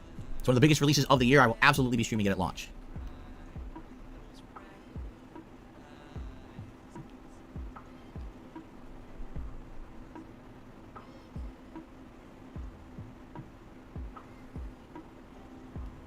For Kat, I almost said Final Fantasy. For Kat, Far Cry 6 is mixed. There's some things she likes because they're big improvements to the franchise, and other things are just as tedious and annoying as always. You know, the insane amount of grinding content in the game that you think is meaningful, you do it all. It's like, wow, I just got my 100th generic resource. And, you know, fighting it out against insane, endless waves of generic enemies, you know. Some of the plot stuff she really likes. Some of the plot elements and things are good. And she likes the location way better than Far Cry 5, but outside of that, there's a lot of things that annoy her too. So it's kind of a mixed bag. Rugal says, one thing I'll advise you of in Resident Evil 0, make sure you set your partner to follow you. They will waste precious ammo like it's nothing. Oh, yeah? Will I ever do a midnight stream again? Probably not. I don't see the point. Most games don't come out at midnight anymore. And when these games do come out, people have already covered them for like a week early because they were literally paid to show the game early. So there's no point in doing midnight streams. I just play new games on their release days at my appropriate stream times, just like anybody else would stream it. You know, why am I going to create artificial hype around a midnight stream when a dozen other people already played the game, right? It used to be everyone is on equal footing, so everyone goes, buys the game and plays it at once, and there was hype that you felt like you were one of the first people in the world to play that game. Now, these, you know, paid product placement people who get the game weeks early and get to do it for early reviews and early shilling, the game's already spoiled all over the internet, so where's the hype? There is none. So, no, I'm probably never doing that ever again, quite honestly. Unless there was a really good reason or a special game, but that hasn't happened in so many years, I don't know what that would even be, right? Yesterday was a really slow day. Okay. I didn't make a lot of support yesterday. Did you guys? Jason, this is the first time you'll ever see the game. For many people, I bet. You know, the mainstream Resident Evils, a lot of people probably have played and seen, but some of these spin-offs, a lot of people never played. Me included. You know, I played it 8 years ago, and how is it? I don't even remember it, right? But hopefully it's good. We shall see. Dark Mega says, my favorite OG playthroughs of yours are Fallout 3, Mass Effect 2, and The Vanishing of Ethan Carter. There you go. Man, imagine my original... See, here's the problem with the Fallout 3 playthrough. I left the music in. Oh, man. I bet you can't even watch it, right? How much you want to bet that it's almost unwatchable? That most of the videos are muted from all the music, correct? Anytime that I turned on the radio on the Pip-Boy, you can't even listen to that on YouTube anymore. So I wonder if that original Fallout 3 playthrough is, like, destroyed or not. I'm just curious. You know, I didn't monetize those videos back in the day, but I really wonder if it's, like, watchable or not, or if they just really, you know... Because I remember replaying... Was it Fallout 3? No, I think it was Fallout New Vegas, and I had the music on, and I was on a vacation, okay? And I had replayed the game, and I had, like, serious amounts of videos that I uploaded to go live over the week when I was on vacation. This was, like, 11, 12 years ago. And all of a sudden, I get told, yeah, none of your videos can be watched. Everyone's trying to watch them, and it all says that they're not currently viewable on YouTube. And I go and check, and it was all because of the music. And I was like, you gotta be kidding me. Fun fact, I recently finished playing Fallout 3 myself. It was available for free through Epic Games. I think they're giving away a free game like every day or so on their store for Christmas. You know, build up to Christmas. And yeah, Fallout 3 was one of the games that was available to get, and I got it. And yeah, brilliant me game. So I played Fallout 4 and I played Fallout 3. Still haven't played Fallout New Vegas yet, and I do hear that's actually meant to be the best of the lot. So yeah, I mean, I'm not looking to get in Fallout New Vegas, but apparently that is the best of the bunch. So I don't know. Fallout 3, I would love to maybe... I've never replayed it, right? I never really went back and did a full replaying in the modern day. But since they're remaking it, I probably shouldn't. I should probably hold off. But I wonder if I would even be able to redo the Fallout 3 playthrough with this idea that I have of making it more modern, because I think the music... How would I remove all the music? I don't even know how I would do that without it, you know, being completely screwed up. I don't know. Lights vs. Soldiers did a super chat. I always hated Final Fantasy, but I love Suikoden 4 or Phantasy Star Universe, both on PS2. Suikoden 1 and 2, I think I played some of Suikoden 3. I don't remember if I ever beat it. But the first two are just like such classics. They're like, for that era, they're like the epitome of what the turn-based RPG could really be. I remember. There's so many characters, so many abilities, right? Really unique. Fallout 3 with mods. If they ever do the remake, maybe they'll enable mods. That'd be interesting. I know. Oh, just play it on PC. Oh, wait. He can't. Well, it hasn't been a PC technically if it could. Yeah. It's just, I don't know. Why he doesn't utilise the mini PC far more than he has already. Like, he's played ever since he's got a mini PC, and he's had it for like half a year now, it feels like. No, maybe not half a year. He's had a mini PC for like several fucking months. And he's done one playthrough on a mini PC, and that's it, I think. Not, unless I'm forgetting anything else. Has he done anything else on a mini PC? Or has it just been the one playthrough? Or Chrono Trigger?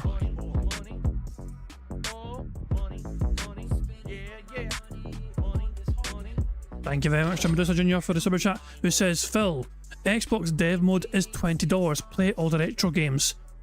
I mean, somebody's going to need to give him... That's a 1 minute man tip right there.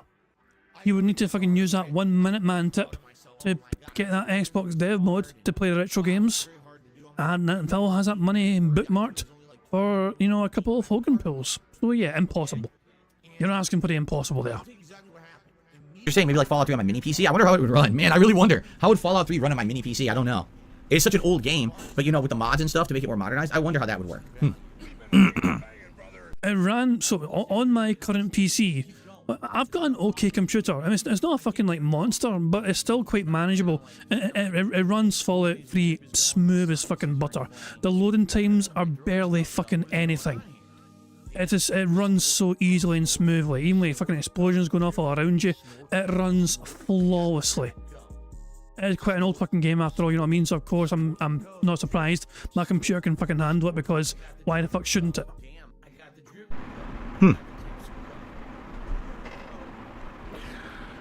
Oh my goodness. Fallen Angel says, I remember actually burning to disk your Fallout New Vegas playthrough. I took it to a cabin holiday with me so I can carry on watching while I was offline. Those were crazy old times. That's awesome. That's so awesome. See, today, not that I'm shilling, because I swear to you, this is not an attempt to shill at all. If you're a YouTube premium subscriber, that's exactly what you can do. So you can set like a whole playthrough of someone and say, I want this to be viewable offline, and YouTube will actually store it locally to your YouTube app, and then you can watch those videos offline with no internet, which is pretty neat. But that's something you could do today. Back then, you're right, you would have had to burn it, right? Burn it to disk. That's pretty crazy, man. Hopefully that was fun. Yeah, I never got into Phantasy Star. I wasn't into I wasn't into Genesis RPGs. I was into all the Super Nintendo RPGs. So Final Fantasy 4 and 6, which were called 2 and 3 in the US, Super Mario RPG, Earthbound, Chrono Trigger, you know, those were my RPGs. I wasn't into any of the Genesis ones like Phantasy Star, so I missed out on those. So I think Elder Scrolls 6 will be better than Skyrim.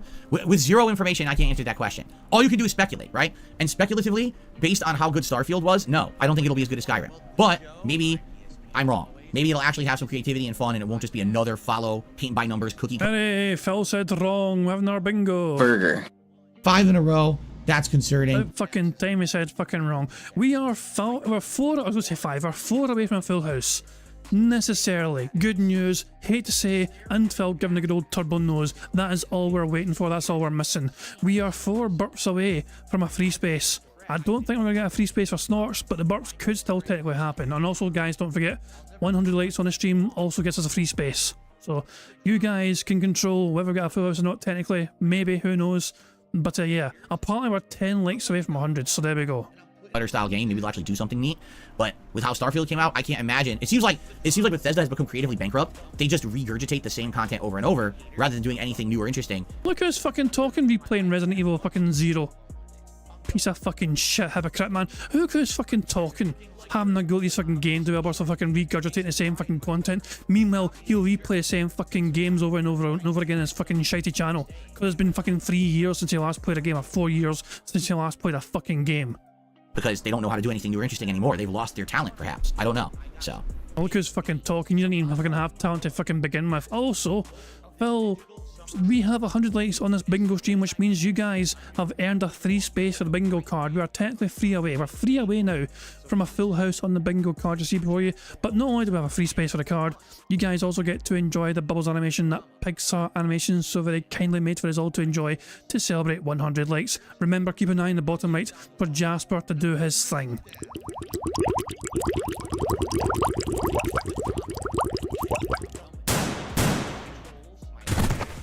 Good cat. Fantastic. Fuck me, Sean saying that is what half of the people who weren't impressed by Starfield's ad campaign said. It's just going to be Space Skyrim, and it was Space Skyrim. Yeah, I haven't touched Skyrim, haven't played it, but I've heard bad things. Not just from Phil, but other people as well. I've heard bad things.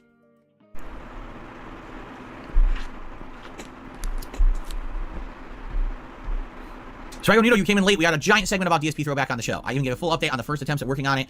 And, you know, check out this podcast later for your answers. Dark Magus is more of a Dragon Quest fan. Dragon Quest is great. I missed out on so many of those, which are great games. They really didn't have American versions, that's why. Later on in the 2000s, I got caught up and I played a lot of the Dragon Quest games on Game Boy Advance and then later on the DS, and I loved them. And as you guys know, one of my favorite RPG playthroughs of all time that I've done was Dragon Quest 11. That was super fun. We had a great chill time. People always came out to hang out and talk. People actually supported those streams. It was a really special playthrough for me, and I'm hoping that with upcoming RPGs such as Like a Dragon Infinite Well, Final Fantasy VII Rebirth, that we're going to regain that feeling around RPGs again, right? Like, I really would hope that we can reestablish that. Carlito's back, baby, thank you, saying, I want to congratulate you on Street Fighter 6 last night because you put in decent effort to concentrate and you didn't get toxic. I'm glad that you found it more enjoyable.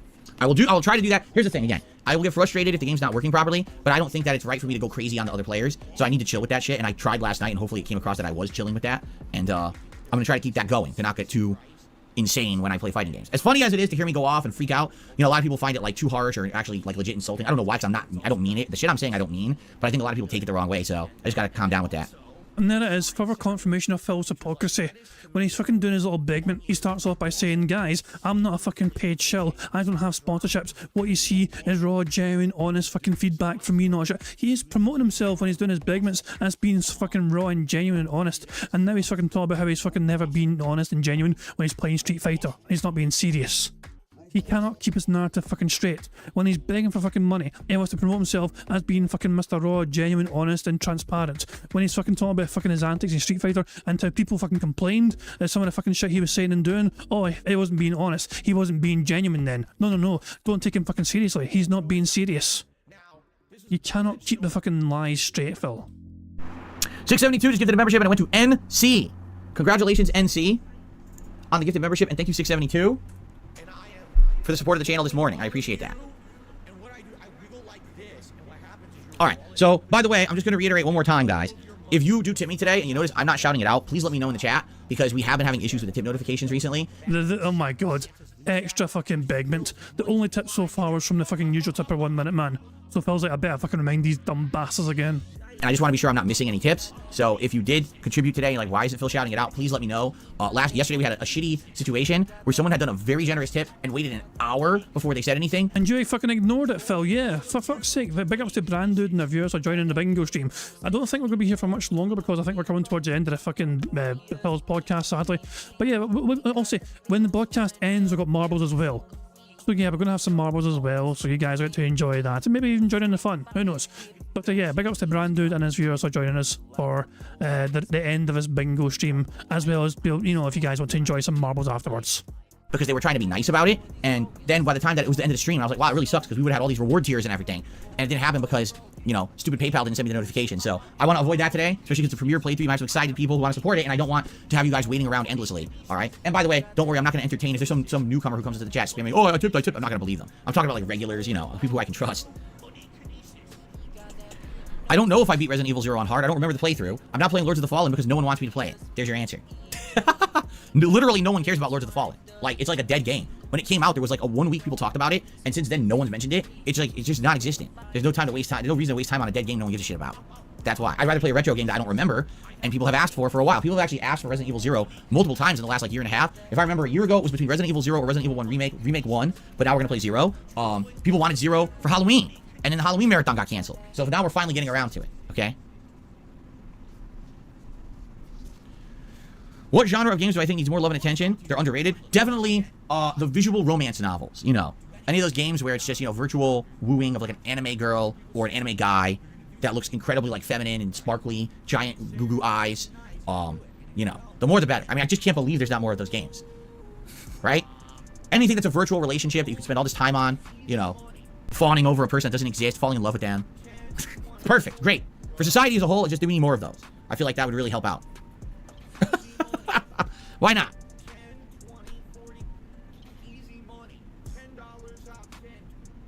Bruh. All right, guys, anything else? Any last minute questions, concerns, anything to talk about? Nope. Maple Story? I don't know anything about Maple Story, actually. I've heard the name a zillion times, but I don't know much about it. Did I say feminine men? Yes, excuse me, effeminate men. I used the wrong word. I should say effeminate men. Because isn't it weird that, like, in all of those, like, romance stories that are, like, the anime-ish games and stuff, it's always, like, the guys, like, super girly, like a J-pop or K-pop star, idol, always super skinny, right? Like, super duper skinny, with, like they're, like, metrosexual, always constantly, like, their faces, they're, like big eyelashes and makeup, sparkly eyes. Right? There you go. Way to fucking talk about a subject which you know nothing about, Phil. Put your foot in it more, why don't you? Alienate your fucking fans more. Basically, what Phil's saying here is that all Asian people look alike. That's what all the ladies want. No, it's funny, like, having watched all this K-pop stuff for Private Reacts in the last year and a half, all the guys look exactly the same. They all have to be super skinny, and they all have to have, like, insanely pale face makeup. They have to have, like, zero pigment on their face. They have to be, like... So Phil's like, okay, those guys need fucking makeup to look this pale. I have this fucking paleness naturally. The palest, whitest, pasty faces you've ever seen. For some reason, that's, like, the aesthetic over there that they find attractive for males. It's like... So let me get this straight. You think attractive means if you step outside and there's a small breeze that you blow away to another country because you weigh 4 pounds, and you're just, like... and your face is just so crazy makeuped up. It's like a cake. Like, you go like this, and you get, like, icing on your finger. It's like, what the fuck? I don't get it. I don't get it, but whatever. It's good to see you here, Jay. Good to have you here. Any chance for more Firehouse subs? I have not had a Firehouse sub since I ordered that Firehouse sub for, what was it? When did I eat that Firehouse sub? Was that the Thanksgiving event, I think? Was it the Thanksgiving event? So that was the last time that I had one. And I doubt... The thing is, they're great, but they're expensive. So you have to pay a lot of money for it, and that's why I don't get it that often, you know?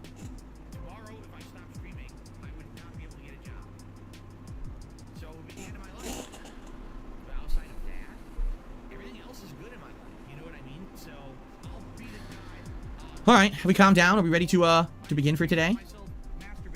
Nope. Looks like people have stopped tagging me. I guess we're done, huh? All right. All right, well, guys, good podcast today. I had a good time. Thanks for listening to the update on DSP Throwback. Like I said, when I have more updates for you, I'll let you know. I'm excited to try Resident Evil 0 for a second time today. I don't know how it's going to go. I guess we'll see. And that's that, my friends. The year's off to a good start. No? I would say so. I would say that around here, things are kind of interesting. And I'm excited for more fun content with all of you. Thanks for being here for the premiere of Resident Evil 0. Thanks for listening. Oh, by the way, I have a new 15 years of DSP artwork. I totally forgot to update that one because I have a new one that looks a little better than that I'll be adding soon. If I remember. That's the thing, like, when it rains, it pours. So I'm working on DSP Throwback. I also got to get this best playthroughs of the year thing done. I got new artwork coming in. I got a million things happening. I'm like, oh, always something gets forgotten, you know? Anyway, thank you all. Great show. Hopefully tomorrow I'll be able to tell you what I thought about Resident Evil 0, playing it the second time, and also, hopefully a big update on Like a Dragon. Hopefully we can get some progress tonight. I'm really hoping that we can wrap it up because I want to move on to other stuff. So, thanks guys, and see you tomorrow. Okay. Alright, let's get set up, and then as usual, I'm going to do a brief break just to use the restroom before we begin. Thanks to those who support everything with 672, Lights for Soul, and also the tip from 1 Minute Man. Thanks for your support so far today. Let's see here. Is this it? There we go. I have no idea where to put the camera for this. I purposely colored everything red for today for Resident Evil. Figured that would match it, but I have no idea where the camera should be for this playthrough. I don't remember anything about it. 8 years, you know, who knows where anything's supposed to go. Alright, let's take a brief break. All I'm going to do is mute the mic, and I'm going to run next door and use the bathroom for a minute here, see what Jasper's up to, and then we're going to begin. Alright, I'll be right back, guys. And he's fucked off to the fucking bathroom already for that, so let's just fast forward. Fast forward some more. Some more. Some more. Where the fuck is he? This is a long bathroom break. This is like 4 or 5 minutes. There we go. That was a very solid fucking bathroom break. I was walking in, I go to sit down, and Jasper runs into the office maximum speed next to me. You're silly. He's excited because I opened the bedroom window, so he's got cool air coming into the house, and there's some creatures in the backyard right now, some squirrels and birds. He's all worked up. Jasper's all worked up for today. Alright, I received a $1 tip, first tip of the day. Oh, no, I take that back, second tip of the day. You dumb son of a bitch. This is how fucking much Phil does not fucking care about 1 Minute Man and how his contributions don't fucking mean anything. Holy shit. The 1 Minute Man tip Phil doesn't even count anymore. Because he expects it every fucking day. Because he knows it's going to come every fucking day. Phil doesn't even count it as a real fucking tip anymore. Because he knows, because it's actually happening every fucking day. Phil doesn't count it as a proper fucking tip. Because he knows it's going to come every fucking day. Like fucking clockwork. 1 Minute Man, get fucked. My bad. Sorry about that, 1 Minute Man. So he says, might have missed it. Did you ever say if you played the God of War Ragnarok DLC? I'm not against it, but for what I'm to understand, there's a little bit of story, alright? That's kind of neat, but not necessarily essential. It's just... Oh, necessarily was said. We're doing well. Burger. 5 in a row. That's concerning. Technically, we're 2 away from a full house. We have hope, guys. We have some hope. Kind of a little extra supplemental story content, but sadly, it's a ton of grinding gameplay, like a ton of combat. And honestly, if you wanted to know the truth, if I was going to play a brand new God of War game that has that combat balanced in with all new story elements, I'd be excited. But if you're telling me that I'm going to play a DLC that's like 7-8 hours of grinding combat for like 20 minutes of story, I think that's stupid. The combat's fine, but the combat's not entertaining to watch. The combat's entertaining to play, but it's probably some of the least entertaining stuff about the game. People want to see the combat with story elements, right? So that's why I just haven't really been that interested in playing it, honestly. Nor have many people asked for it. I'm not surprised because typically DLCs just don't do well for me. There's a few exceptions, like if there's a FromSoft DLC, usually that'll do really well, or sometimes a character DLC in a fighting game. But for the most part, I've always found that DLCs just don't get a lot of attention nor a lot of requests here for whatever reason in my channel. I don't know why that is, but it's just always kind of been like that. Yakko Mighty says, no, there is a lot of story. See, I didn't hear that. I heard that there is some story that's interesting, but it's basically like, it's better if you're not into spending 8 hours doing very, very grinding combat, that it's better to just watch the cutscenes online. That it's not worth wasting 8 hours of your time just to play more of the same combat from, you know, God of War Ragnarok. So, okay. Well, hello there, everyone, and welcome to something kind of interesting. Again, He is now recording for YouTube. However, okay, the bingo's done. We're not one bingo. Sadly, we're too short from a full house. But Brandon is saying you've got to see him choose his difficulty. Apparently, that's going to be something quite fucking interesting to see. So, we will get... We'll just keep an eye. We'll keep... So, the bingo's done, okay? Let me just mark off. What should we fucking tick off? We'll tick off good news. Burger. 5 in a row. That's concerning. There we go. So, that's the end of the bingo. We're too shy, you know. Let's see Phil pick his fucking difficulty, okay? So, let's just go here.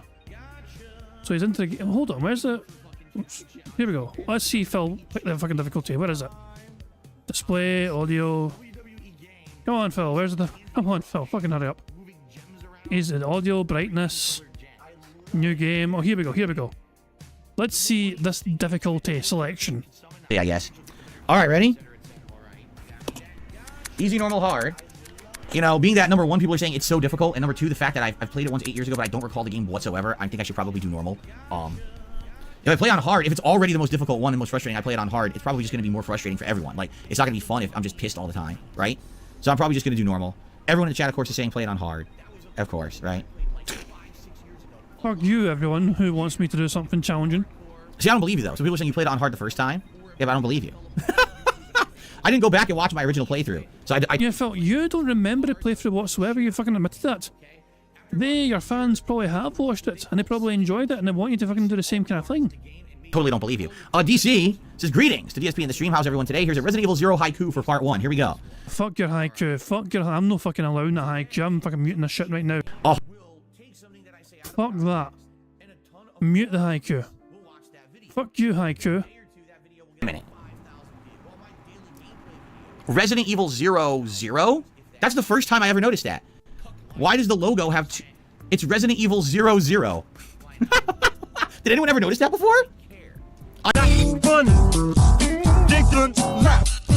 I literally never saw that before. What the hell? Why did they name it 0? I mean, obviously that's a typo. It's either one or the other. It's not both. It's not 00 Resident Evil. They screwed that up. Oh, yeah? So, Darcy X says, you played on hard. Everyone gives you shit for unknowingly playing Resident Evil 1 Remake on easy. Don't play it on hard. There's less ammo. Enemies are tougher. You'll have wet toilet paper for health. Oh. 0. The Mandela effect.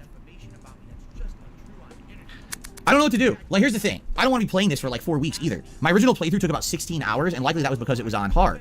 If we played on normal, then at least if we play it normally and I can beat it in a reasonable amount of time, then I can freaking play more games too before we get to new releases this month. And the thing is, I've already played it on hard, and I'm more motivated to just play it on normal, you know, and have a more chill experience. Easy? Okay, we're gonna play it on easy. That sounds even better, actually, right? You know, I'm gonna regret this, and then everyone's gonna say, Phil sucks at Resident Evil, and it's taking so long to beat the game. So you guys are jerks. You guys are just a bunch of dicks, just so you know, and officially let you all know. You guys are a bunch of dickheads. Okay. A Midwestern town. A Midwestern town in America. Oh. Raccoons. Yeah, fuck, Phil, you don't even get to fucking read it out. We got someone that actually better at fucking reading things to read it out for you. Fuck me, man. Let's go to live DSP and see where he's at. Are William Barkin and Phil has 53 buckaroos and he's getting to wear gunner glasses, so he's a very happy boy already because he's got to... He basically achieved his day stream goal for a day. Remember, Phil wants 50 buckaroos per stream. So he's achieved that straight away. Anything here from now on out is just fucking gravy for him. But fuck that piece of shit. Where's the otters? Where's my fucking otters? I demand to see some otters. God fucking damn it. Where the fuck are they all? Any script for it. They better be here when I get back. I am going to set up marbles, guys. We're going to do what we did before the other day. We have 3 impossible marble maps, which I believe are possible. They're challenging. They're difficult. They're extremely tough. And also there's an otter carrying a big massive inflatable tube. Cute little bastard. But yeah, I'm going to set up the marble stream, guys. I'll BRB. I'm just going to get the fucking new names. If there's any new names to add, I'll add them to the list of marbles. We have like 209 marbles currently, but it might be new names to add to it, you know. So give me a couple of minutes. I'll get it all set up and ready to go, and then we'll have some marbles to end today's stream. So yeah, BRB.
Hey guys, we are back in the marbles here, and yeah, we have some tracks to play.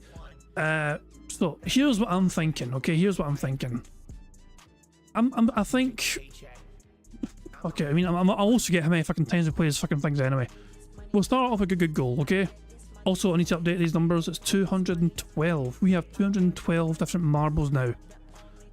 These are very challenging tracks. We've played these dozens of times, and we've not had one completion yet. But we've come close several times. Did anyone tell Heather, by the way, that she hit the very edge of one of the tracks and nearly won the other night? Oh yeah, we weren't going to tell her, that's right, because then she would have been annoyed. Whoops, my bad. Yeah, Heather, you nearly won one of these tracks the other night. I think it was Jumpy Jumping Jump. No, wait. I think it was Good Goal. I think it was this actually very first one. You came extremely fucking close. You came the closest more than anyone else has come before. You made it to the very end. You hit the fucking winning platform, but you hit the wrong edge of it and you fell. So yeah, but you weren't here by then, and I thought I was like, yeah, I remember now. I told people not to tell you because then you feel bad. But now I just told you, so I feel bad. Oh well, okay. So, yeah, we'll try Good Goal again. We'll see if Heather can redeem herself and fucking finish the fucking thing this time. This track would have been fucking long gone if Heather finished the goddamn thing. I think it was this track that Heather nearly finished. I'll just go all the way to the fucking end and remind myself. Yeah, it would have been. I'm pretty sure. No, wait, it wasn't this one. It wasn't this one. It was the other one. It was the second one, I think. Yeah, it was the second one. Okay, cool. Anyway.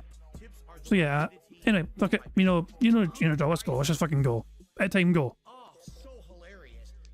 Who are we following here? Who are we following? We're following Timmy O'Toole. Ooh, marbles everywhere. Let's just fucking go through here. Born to hand jive. Separate from the crowd. The black sheep of the fucking marbles. The only marble that went down to one different side compared to everyone else. We have some people falling by the wayside already. Kyle's gone. Surtos Man's gone. Damn Ice is gone. Agreeable Compliments is gone. They're all gone already. Jasper's Angels is up there. Who else is up there? Nathan Collins Karotic. Can he survive this? Tim Snake doing trick shots in that fucking pipe. They rode the top of that. They somehow Velrun as well. They're on the top of this fucking thing and they rode along it. But yeah, we're coming to the free bounces now. You torment will be first here. Remember, you've got to hit all three of these platforms to have a chance of making it over. That means you got to go slow. You torment didn't go slow. You've got to make sure you're lined up as well. Some people are falling up at the side here. Everyone's fucking dying right now. David could be the first one to make it over. They have a chance. Wardog did as well. Wardog did too. No, they don't have a chance, but David has made it over. And they just survive. Logan K, they've gone. Pam Soul, they've gone. Chef D, Steady Skyline. A lot of people are falling by the wayside. There's only 3 people left. We'll keep an eye on David. We'll keep a little eye as well on everyone up there. Chef D has not made it. Can Steady Skyline? In fact, let's go check out Steady. Are they stuck? They're moving extremely fucking slowly. Wow. Let's go back to David and see how he's doing. We'll catch up with Steady Skyline, I guess, in a bit. But they will have a chance. But can David slow down? Can David slow down? He's going too fast, I think. He's going too fast. Yeah, he's gone too fast. So, now, for fuck's sake, Steady. All that fucking time you do that. What the fuck? Oh god, that's one attempt gone anyway, so about 1 down and 7 more to go. We'll try again. I think we'll give us like a few goes. I'm not even going to fucking keep count. Fucking Steady 10, which took 5 minutes to get through that small section and then just fell off the fucking edge. Ah, bloody hell. Toxic Cherry Juice going against the grain and going down the one side separately. Oh, some people are falling already. So many people are falling already. Tom, Windows 96, Jonathan J, Jack Skellington, Francisco Ramos, Alien, Barry's Usted, Major Detractor, Jasper's Angel. So many death and destruction already. This tube is such a weird tube. Tomian's falling through. So is it Nathan Coley and Piggy Bank. Ever P's gone as well, for fuck's sake. Lunar Guardian, though. We'll keep an eye on Lunar Guardian, shall we? Lunar Guardian is not looking centered at all. They're going to fall off. Yeah, they're going to fall off. Pam Solo as well. They're going to fucking fall. There's Dashia though. He might forget. Nah, he's going too fast. Let's just keep an eye over here and see Wardog Leader. He barely made it. But is he going to make it over here? He might have overshot it. War Dog Leader might have overshot that. Perfectly. He has, you know. But Dips though. It really isn't. It If Dips can avoid the lasers, and not only BST, and is that a scientist as well behind us? And Jasper's Angels, we have multiple people that are going to be able to try and have a go here. Who else is up there? BST's up there, Jasper's Angels. The scientist got nuked by a laser, I think. And Dips is going way too fast. He's going way too fast. So let's see how BST does. They're also going too fast. So let's check out Jasper's Angels. Can they slow down? They need to fucking hit us at the side or whatever and lose some momentum. They've not done it. And Just David's dead as well, so that's that fucking run done. God damn. Ah, damn. Let's try again. Let's just follow. Let's press number 4. I think we're following. I don't even know who we're following here. Let me zoom in. We're following Criddenbear. Criddenbear as we go down this. This is what it's like. This is what it's like to be a marble in this fucking mode. Hey, I'm right behind me. That's me. And there I go. So this is what happens in this tube, by the way. You fall out and you die. That's pretty much it. And so did I. I think I'm gone as well. Oh, bloody hell, man. A lot of death and destruction early on. So many people fall into the fucking doom. But let's just keep an eye here. Remember, as well as he's trying to bounce down these fucking 3 trampolines, you got to try and avoid the lasers as well. And you got to make sure you're going slow enough. You go too fast, you overshoot the goddamn thing. You got to be lined up, and you got to make sure you're going slow. Hubert may have a chance. Warren may have a chance. Hubert, I don't think is going to hit it. Warren, looks like they'll make it. There we go. Warren's made it over. Crosos is not going to make it. GH Champ, not either. Born to Hand Jive, I think they're going too fast. Yeah. So our only hope for someone completing this is Warren. Can Warren actually manage to slow down here? He's not. He's going a bit fast here. Unless he gets a good bounce here to try and slow him down. Nah, it's not enough. It's not enough. It's not enough. He's gone. Unlucky. I think we'll do one. We'll have one more go. We'll have one more go, I think, and then we'll move on to the next one. Okay. At time go. Who should we fucking press? I'll press this number. Which is go down here and see who's first. Ice Bread, going so fast. Those guys are also going fast, but they're going the wrong way. They're going so fast, down to the doom. Darts of the Flow is one of the people that fell. Tragic. Ice Bread is ahead in the lead. Colleen Surik second. GH Champ third. Surtos Man is going down the left hand side, but it's risky and they could end up falling to their doom. Oh, that's bad news for Ice Bread. It's a bad break. Captain Obvious will be the first one to try these 3 bounces, but I think they're going too fast. You want to get slowed down by other marbles and other players and other obstacles. Because if you go too fast, you're not going to make that 3rd platform. You're going to miss it and overshoot it. So yeah, every single player here so far missing the mark. Wilson, Barbosa and Steady Skyline and Johnny Chase all have a chance here. Wilson, Barbosa and Johnny Chase do not make it. They were off target, but Steady Skyline are over. They've made it over. We have a couple of players that seem like they're stuck back there. We'll catch up with them in a bit. But right now we're keeping an eye on Steady Skyline. Oh, they just survived the laser. But they might fall off the edge. They survive that as well.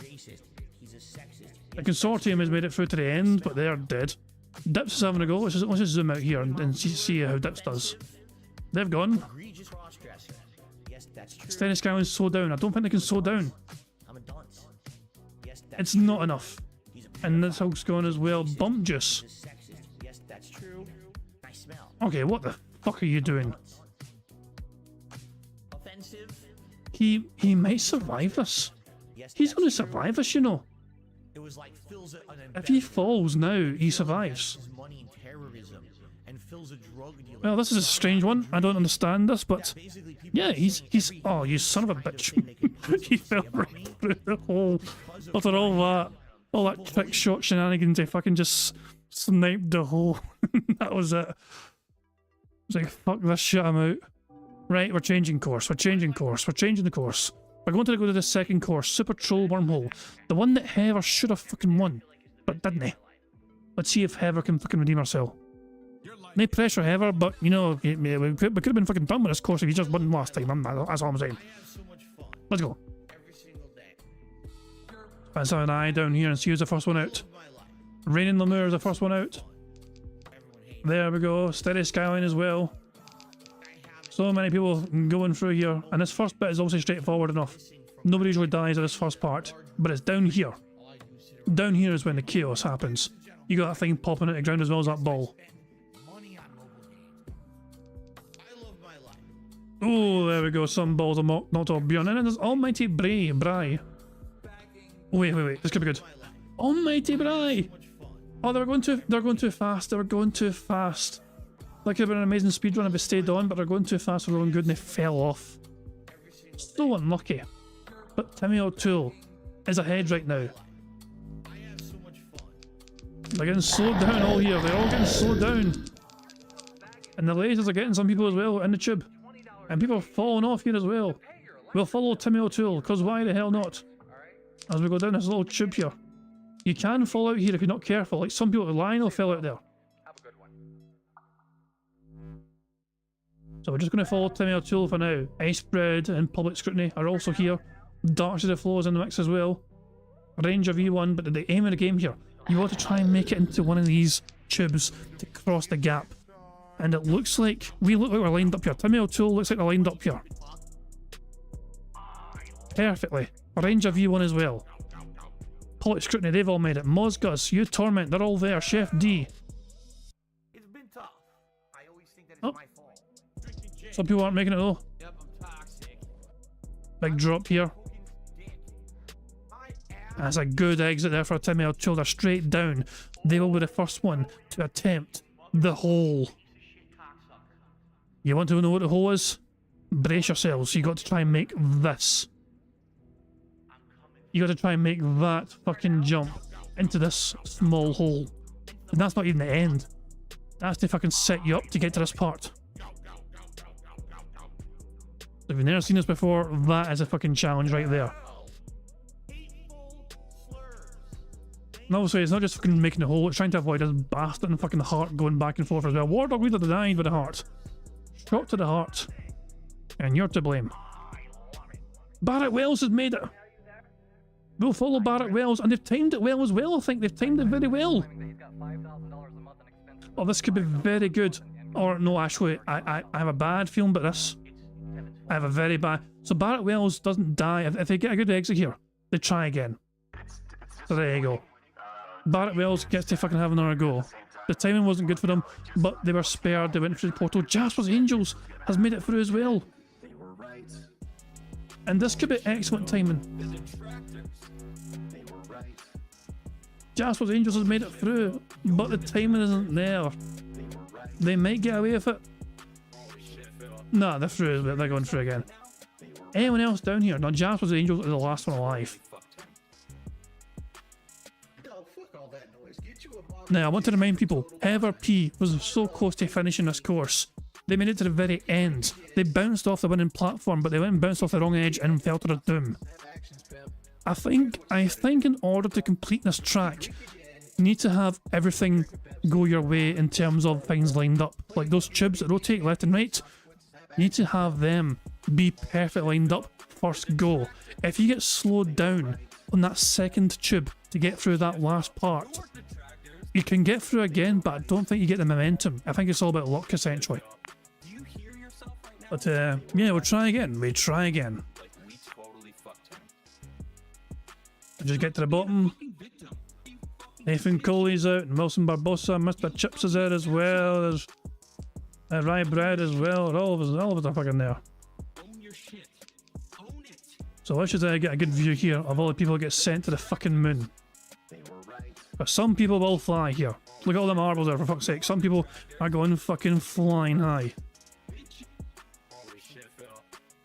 Just wait for it. Someone's going to fucking launch to the moon. Well, it actually, I was expecting better launches, but there we go. Major detractors gone. So many people have died already though. And by the way, this tube is also quite... If you're not lined up in this tube, you can fall down the sides. There's gaps and holes in the sides, as you can see. So some people are falling through. Oops, don't make me follow them. Didn't mean to follow them. Well, these people are falling to the fucking doom as well. The human moon, though. We're following the human moon. They're all still here. Essentially, we're just waiting. We're just waiting for people to survive the first few things. We have lost 100 marbles. Agent Proper is still in contention. They're still alive. Did I just curse Agent Proper? Oh, there it is there. Whale Islander has made it over. Ranger V1, BST. Tim Snake is going to try as well. There we go. Ira's gone. Saying about Mummy's alright.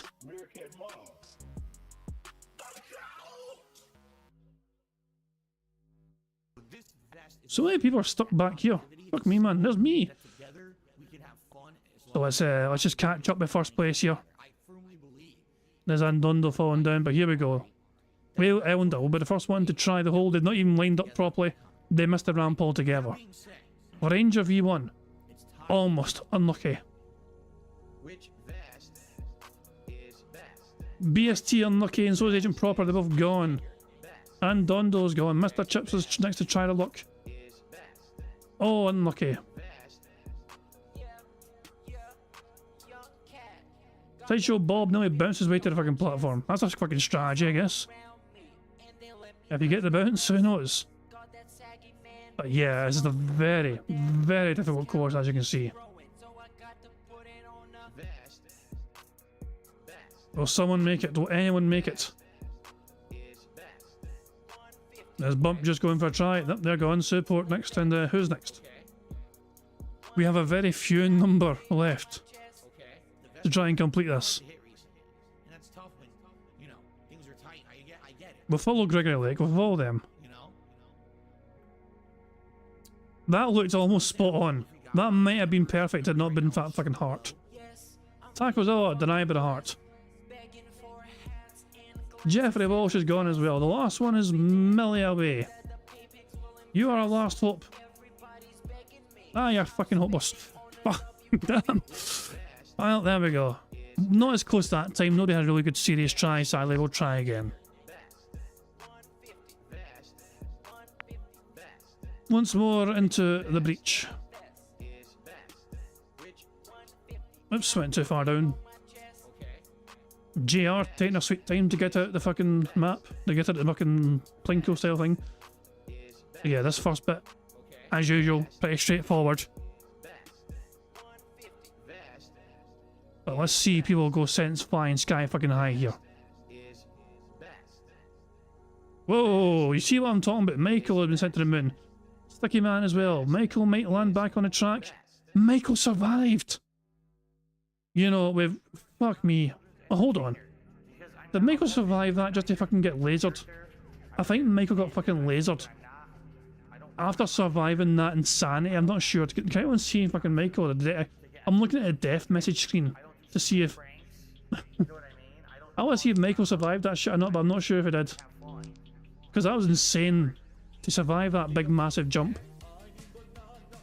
But I think they're gone. The problem is so many people fucking died, it's hard to fucking tell. We have got 70 marbles left. So much death and destruction already. We're following Lassie Man right now. Rybread. Beamer's there as well, and there's Arcestus, Brad Burnian, Toss Salad, Chris George, Little Shadow X, and how's this looking? It's bad for Lassie Man, they're fucking down.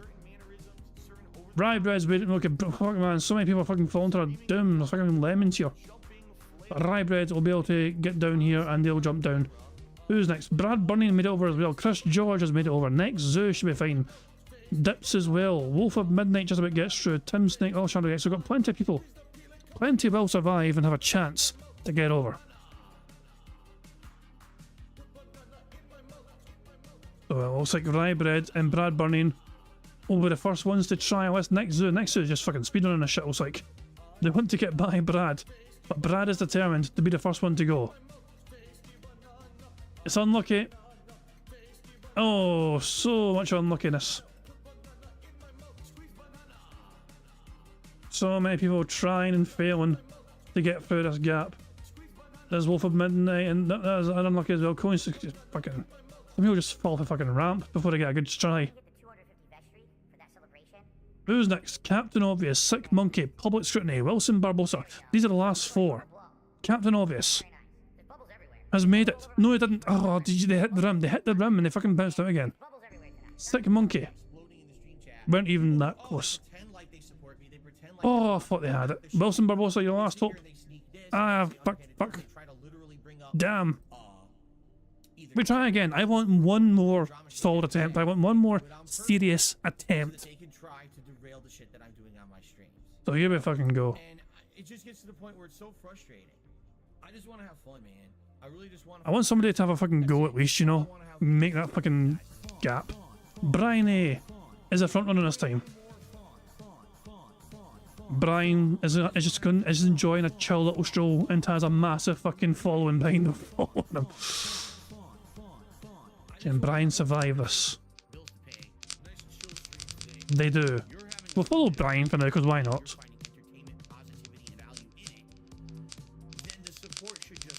A lot of people try to catch up here, getting for the portal. Can Brian survive the lasers? He can, you know. Agent Proper in the mix as well. This is a bit though, this is a challenging bit. You want marbles to bump you and keep you straight like that. That's okay, you can't survive that, it's okay, you slow down, that's fine. Brian's still alive. I spoke too soon, I'm so sorry Brian, I cursed you. So many people holding each other up there. Fucking hell, man. Who should we follow now? Who should we fucking follow now? Now Warren's up there again, for fuck's sake. Warren could be with a chance here. So let's see who makes it over here. Let's see here. Who's gonna make it over? We got Warren, we got Chef D, Colleen Surik again. Looks like this. Looks perfect there. Chef D makes it over. I don't. Warren's made it over. The Mad Max made it over. Nasty Fripples has made it over. Toxic Jerry just is fine. Nope, didn't mean to press that button. Pressed fucking wrong button, mistake. Let's go up again. Chef D bouncing all the way down here, and there they go. So now in the next few days, I have to raise money to pay my utilities. All these marbles. Who's the first one down? Nasty Fripples.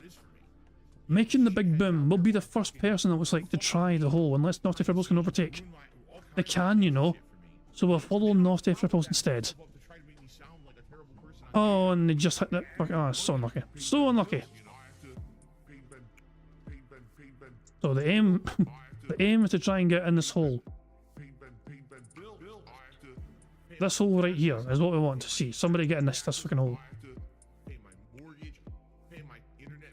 We have 2 people left alive. We have 1 person left alive. Mista was the last person alive, but they're gone as well. Fuck me. Is it? I mean, I feel annoyed that our last few attempts have been fucking terrible. I want to have one good, solid effort, if that makes sense.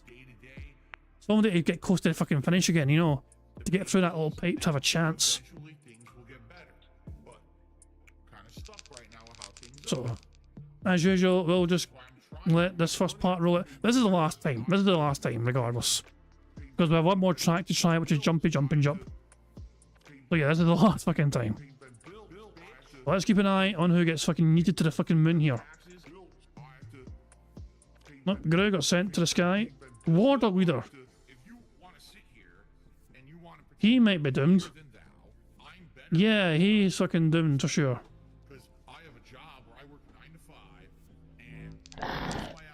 So, let's see how many people survive this tube of doom. Some people are falling off at the side, you can see. Some people, plenty of people are falling off at the side. Tragic Silent Weapons is gonna gain the lead here. King Dama right behind them. Major Detractor in there as well. Bacchus Adonis. Winter Guardian, Neo Judah, they're all in contention. But some people get thrown out. Unfortunate. So let's just keep an eye on this bridge here. To see who comes through here, who makes it through. So let's have a look here. Is that lined up nicely for Hawksweavers? No, they're going to get caught in between. Tomion going for the far side, but they've gone too far. So is Francesco. Shion Yorigami's fine, no. A gang of wolves are fine. Crime Bear's good. Neo Judah and Dondo's fine. Puddy's fine. Looks like Elaine Walls as well. Jasper's Angels has made it over. Joker Bunny, Egret, Almighty Bright. They're really fucking out of time, but they're fine. So plenty of people surviving this. We have 59 marbles left alive. 56. 55. It is falling by a fucking second. Fuck me, man. But we're going to have Crinbear here. Neo Judah, actually. Neo Judah's going to be the first one to try. So unlucky. Good effort. We need to have somebody fucking make this. Puddy, you were so close! Yes, son of a bitch, you fucking bounced off the goddamn edge. Nah. It's just no our day, I think. It's just not our day. Agent Proper still alive, apparently. Might this be Proper's chance for redemption? I want to keep an eye on Agent Proper. I'm keeping an eye as well on the finish in case someone's like making it, but Agent Proper's alive. So yeah, we're going to follow Agent Proper into his journey. Oh, this could be bad. This could be bad. This could be bad. They were unlucky. Daniel kind of pushed him a bit. A little bit of sabotage here from Daniel. Damn, Daniel. We have a few people left alive. 2 porters next to try, but they bounced off the heart and they fall off. John Quincy Adams, they're unlucky. Public Scrutiny, they're next to try and they bounce off the heart. Next who's gone, or we have 1 person left alive. Aye, sweet aye. No, that's not good. Okay, we're fucking done. We're moving on to the last course. We're moving on to the final course. And then that will be that.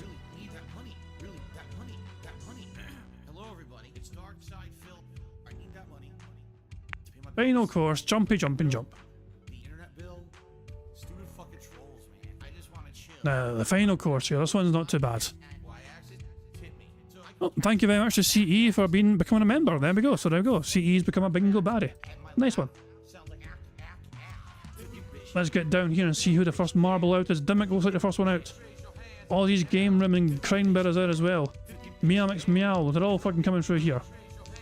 But you don't want to get stuck in the middle though. That could take you a while to get out.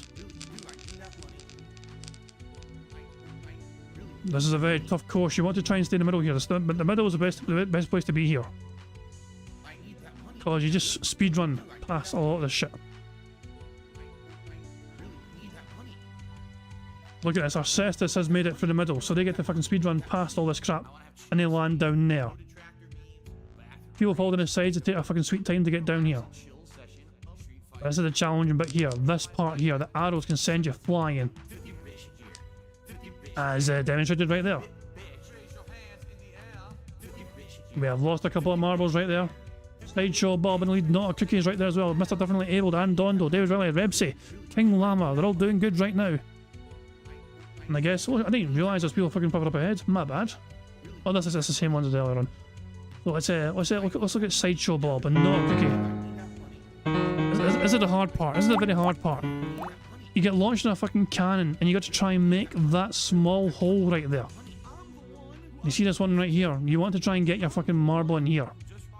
Now, if you miss that, there's a chance to fucking try again with these portals down here. But there's no guarantee though you'll fucking hit that because some people fall through them like that. Repsy's down because they just fell through. Look, there's my ball, there's my marble, and I get a chance to live again. But yeah, this is what we're aiming for here. We want a marble to land in here. Purpose... Oh, what the fuck happened to... How the fuck did that happen? Purpose kind of fell through. It looked like. That was so strange. Regardless though, yeah, they did. We have some people are still alive to try and get through here. Hold on, hold on. Silent Weapons nearly sped ran it. Holy crap. What a bump that was. Silent Weapons nearly just skipped the whole jumpy part of it and nearly just fucking nailed it. Fucking from the half court. Fuck me, man. Oh no. Little Shadow. Don't you dare. Fuck you. Little Shadow. I know exactly where you are. You're there. How did you find out? How did you get in there? I need to fucking restart the shit now. God damn it. So let's just to summarize these 3 maps, okay? Are they possible to complete? Yes. Has anyone in our community completed them yet? No. But I believe it's possible. Let's try and go into that again and see if somebody can not break the fucking map this time. So Ice Sweet Eye is the first one out this time around. Followed by Lemon Marty and Aiden K and Chef D. All going through the middle though. Ira's been sent to the fucking doom. They're the first one dead. Unlucky Ira. Down's not far behind. Prophet's gone. There's Train gone just as Angels told me. And no, terrible. Molluscus and Nick Crypto, they're gone as well. Terrible stuff indeed. E-Crypto flying down the middle. And flying to the fucking doom, you silly bastard. Chef D. Come on, Chef D, just drop down. There you fucking go. Now, can you stay centered? Barrett Wells is there as well, but I'm going to hit the arrow. The arrow is going to send them flying. And they're fucked. They're gone. Chef D's going to survive, though. One of the highest rated segments of all time that I've ever done. All right? So here we go. Chef D. It is time. Making their way through the course. Wardog did as well. I just joined them. Give him a gentle nudge to tell him to hurry the fuck up. Yeah, fucking move on. Chef D will be the first one to get fired through the cannon. Wardog's right behind him. It looks solid. It looks like good attempts, but it's not quite good enough. Will the two of them get to try again? No, the two of them are gone forever. Just like a detractor in Phil's chat. Gone, gone, gone forever. So who will make it? We'll keep an eye on this little hole here. We'll just keep the camera trained here. And we'll see if anyone makes it. And if anyone does make it, we will naturally join them. And see their journey through.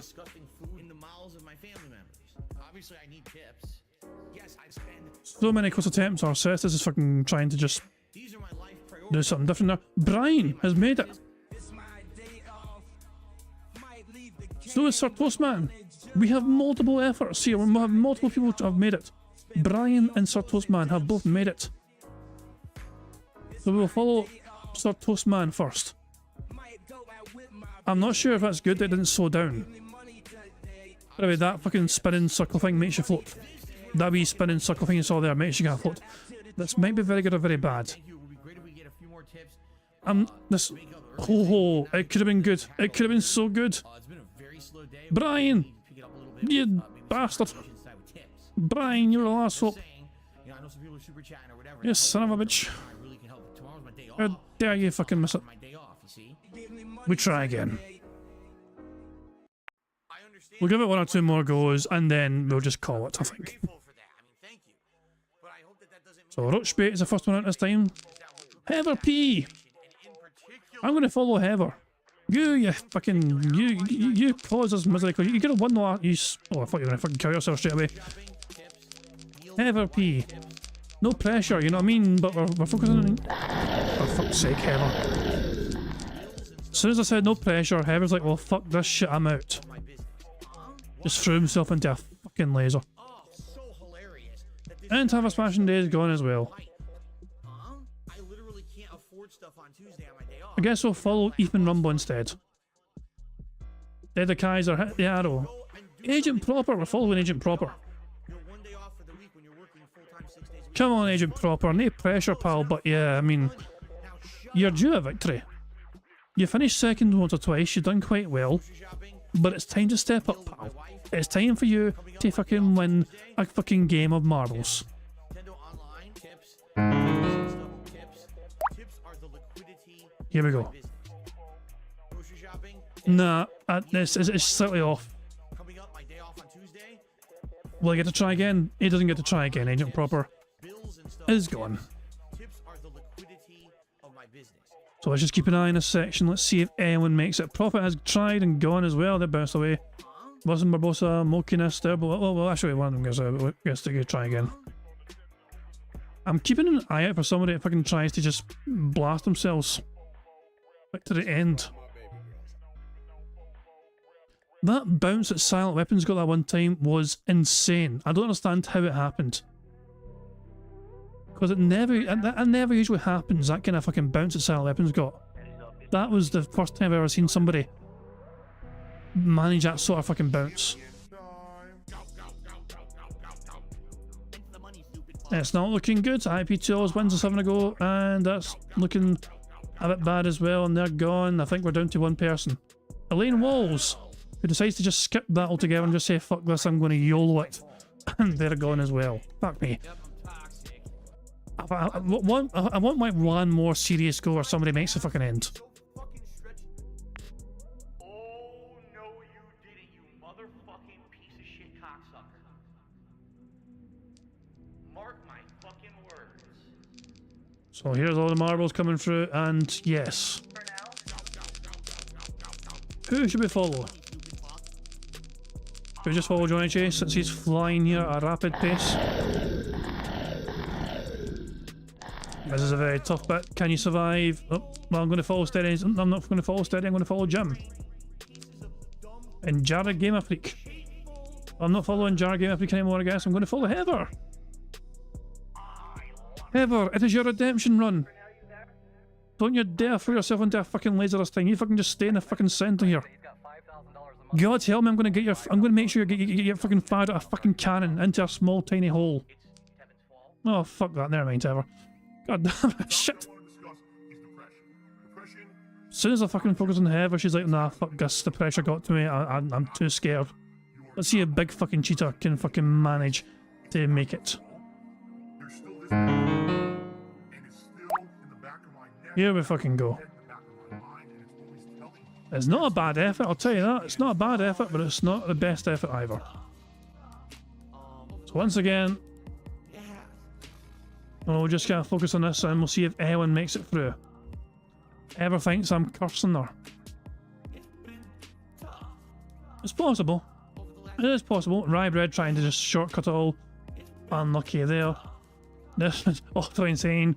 Piggyback, they're all just trying to shortcut it. Wilson Barbosa, how the fuck did I get over there? Major Detractor has made it. We're gonna have one serious effort here, one serious genuine attempt, because Major Detractor has made it through. This strange glowing circle makes your ball float. I don't know if I explained that well last time, but if you hit this thing, it makes you float for like 5 fucking seconds. That explains what's going on here. Jonathan J looks like they made it as well. They're behind us. This could be very good. This could be very good. Guys, I feel very good about this. I no longer feel good about this. Fuck. Jonathan J. Jonathan, go left. Go left now. Go fucking. You fucking fuck. God damn it, Jonathan. My stream is my place. I don't think we're going to fucking win. Damn it. Damn it, damn it, and damn it some more. Okay, fuck it. I think we're done. I think we're going to fucking have to tap out and call it fucking quits there. Damn it and damn it all again. I mean, we have tried the good goal one 22 times, the Super Troll Wormhole one 24 times, and the Jumpy Jump and Jump one 22 times. Combined, we have played these fucking 3 maps over 60 times. I've not had one single completion. We've come mighty damn close, but we still haven't got there yet. Ashley, fuck me, man. Fuck me, man. What the fuck? Please tip me. Oh my god, man. I don't know, man. It is what it is. We're done. We're fucking done. Let's just quit. Where are my otters? Left and right, and my ass is so fucking It's a rainy day in fucking Vancouver Aquarium, I'll tell you that. But yeah, anyway, guys. I think I'm going to wrap up there, and I will be back tomorrow for some more bingo antics and all that jazz. Guys, I hope you had fun anyway in today's bingo. Hope you had a good time. Thank you very much for joining me on the stream. Thank you for keeping me right in the card. Thank you for the contributions and everything else. Thank you for being a member. Super chats. Hey, there's an auto. Hooray. Guys, but yeah. I do hope you all enjoyed yourselves. Hope you all had fun. I'll be back tomorrow for some more bingo antics, not jazz. Hopefully we can get a full house. And yes, I will be doing some marbles as well to see if we can complete these impossible tracks, so one of you guys can also win a prize. Remember, if somebody wins with these impossible marble tracks, they will win a prize. There is an incentive for, you know, to finish it. It's not just a fucking pride here. Yeah, pride's nice, but winning some like money or a game or something is also better, isn't it? But yeah, but guys, that's where I'm going to end things. Thank you for joining me. Thank you for Brandwood for raiding the stream as well earlier on. I appreciate that. And yeah, I don't know if anyone else is restreaming right now. I'll try and find somebody to restream if I can. But yeah, guys, thank you for joining me. I'll be back tomorrow for some more bingo. But until then, guys, enjoy the rest of your Tuesday, however you wish to spend it. And I'm going to end how it always ends by playing Notorious PIG contributions made by supremely talented Pixar Animations. So until then, guys, catch you later and have a good one. Peace out. On September 14th, a pre-authorized payment of $16.51 from PayPal.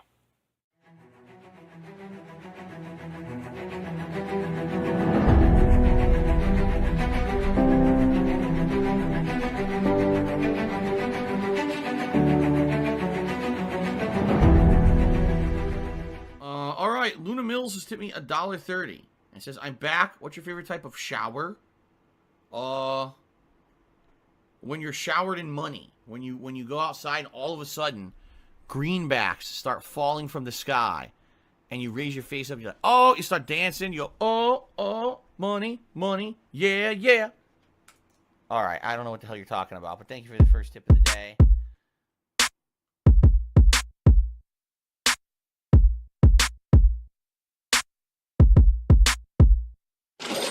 Money, money, yeah, yeah.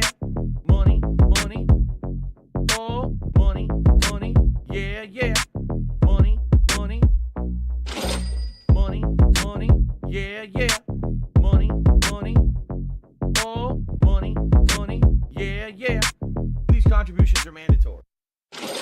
Money, money, yeah, yeah. Money, money, oh, money, money, yeah, yeah. Money, money, money, money, yeah, yeah. Money, money, oh, money, money, yeah, yeah. These contributions are mandatory.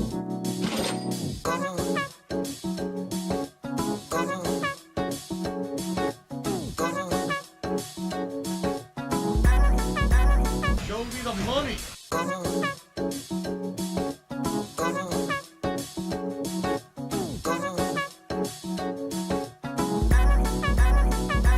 Free. Money, money, yeah, yeah. Money, money, oh, money, money, yeah, yeah. Money, money, money, money, yeah, yeah. Money, money, oh, money, money, yeah, yeah. These contributions are mandatory. And it's gone, just gone like that.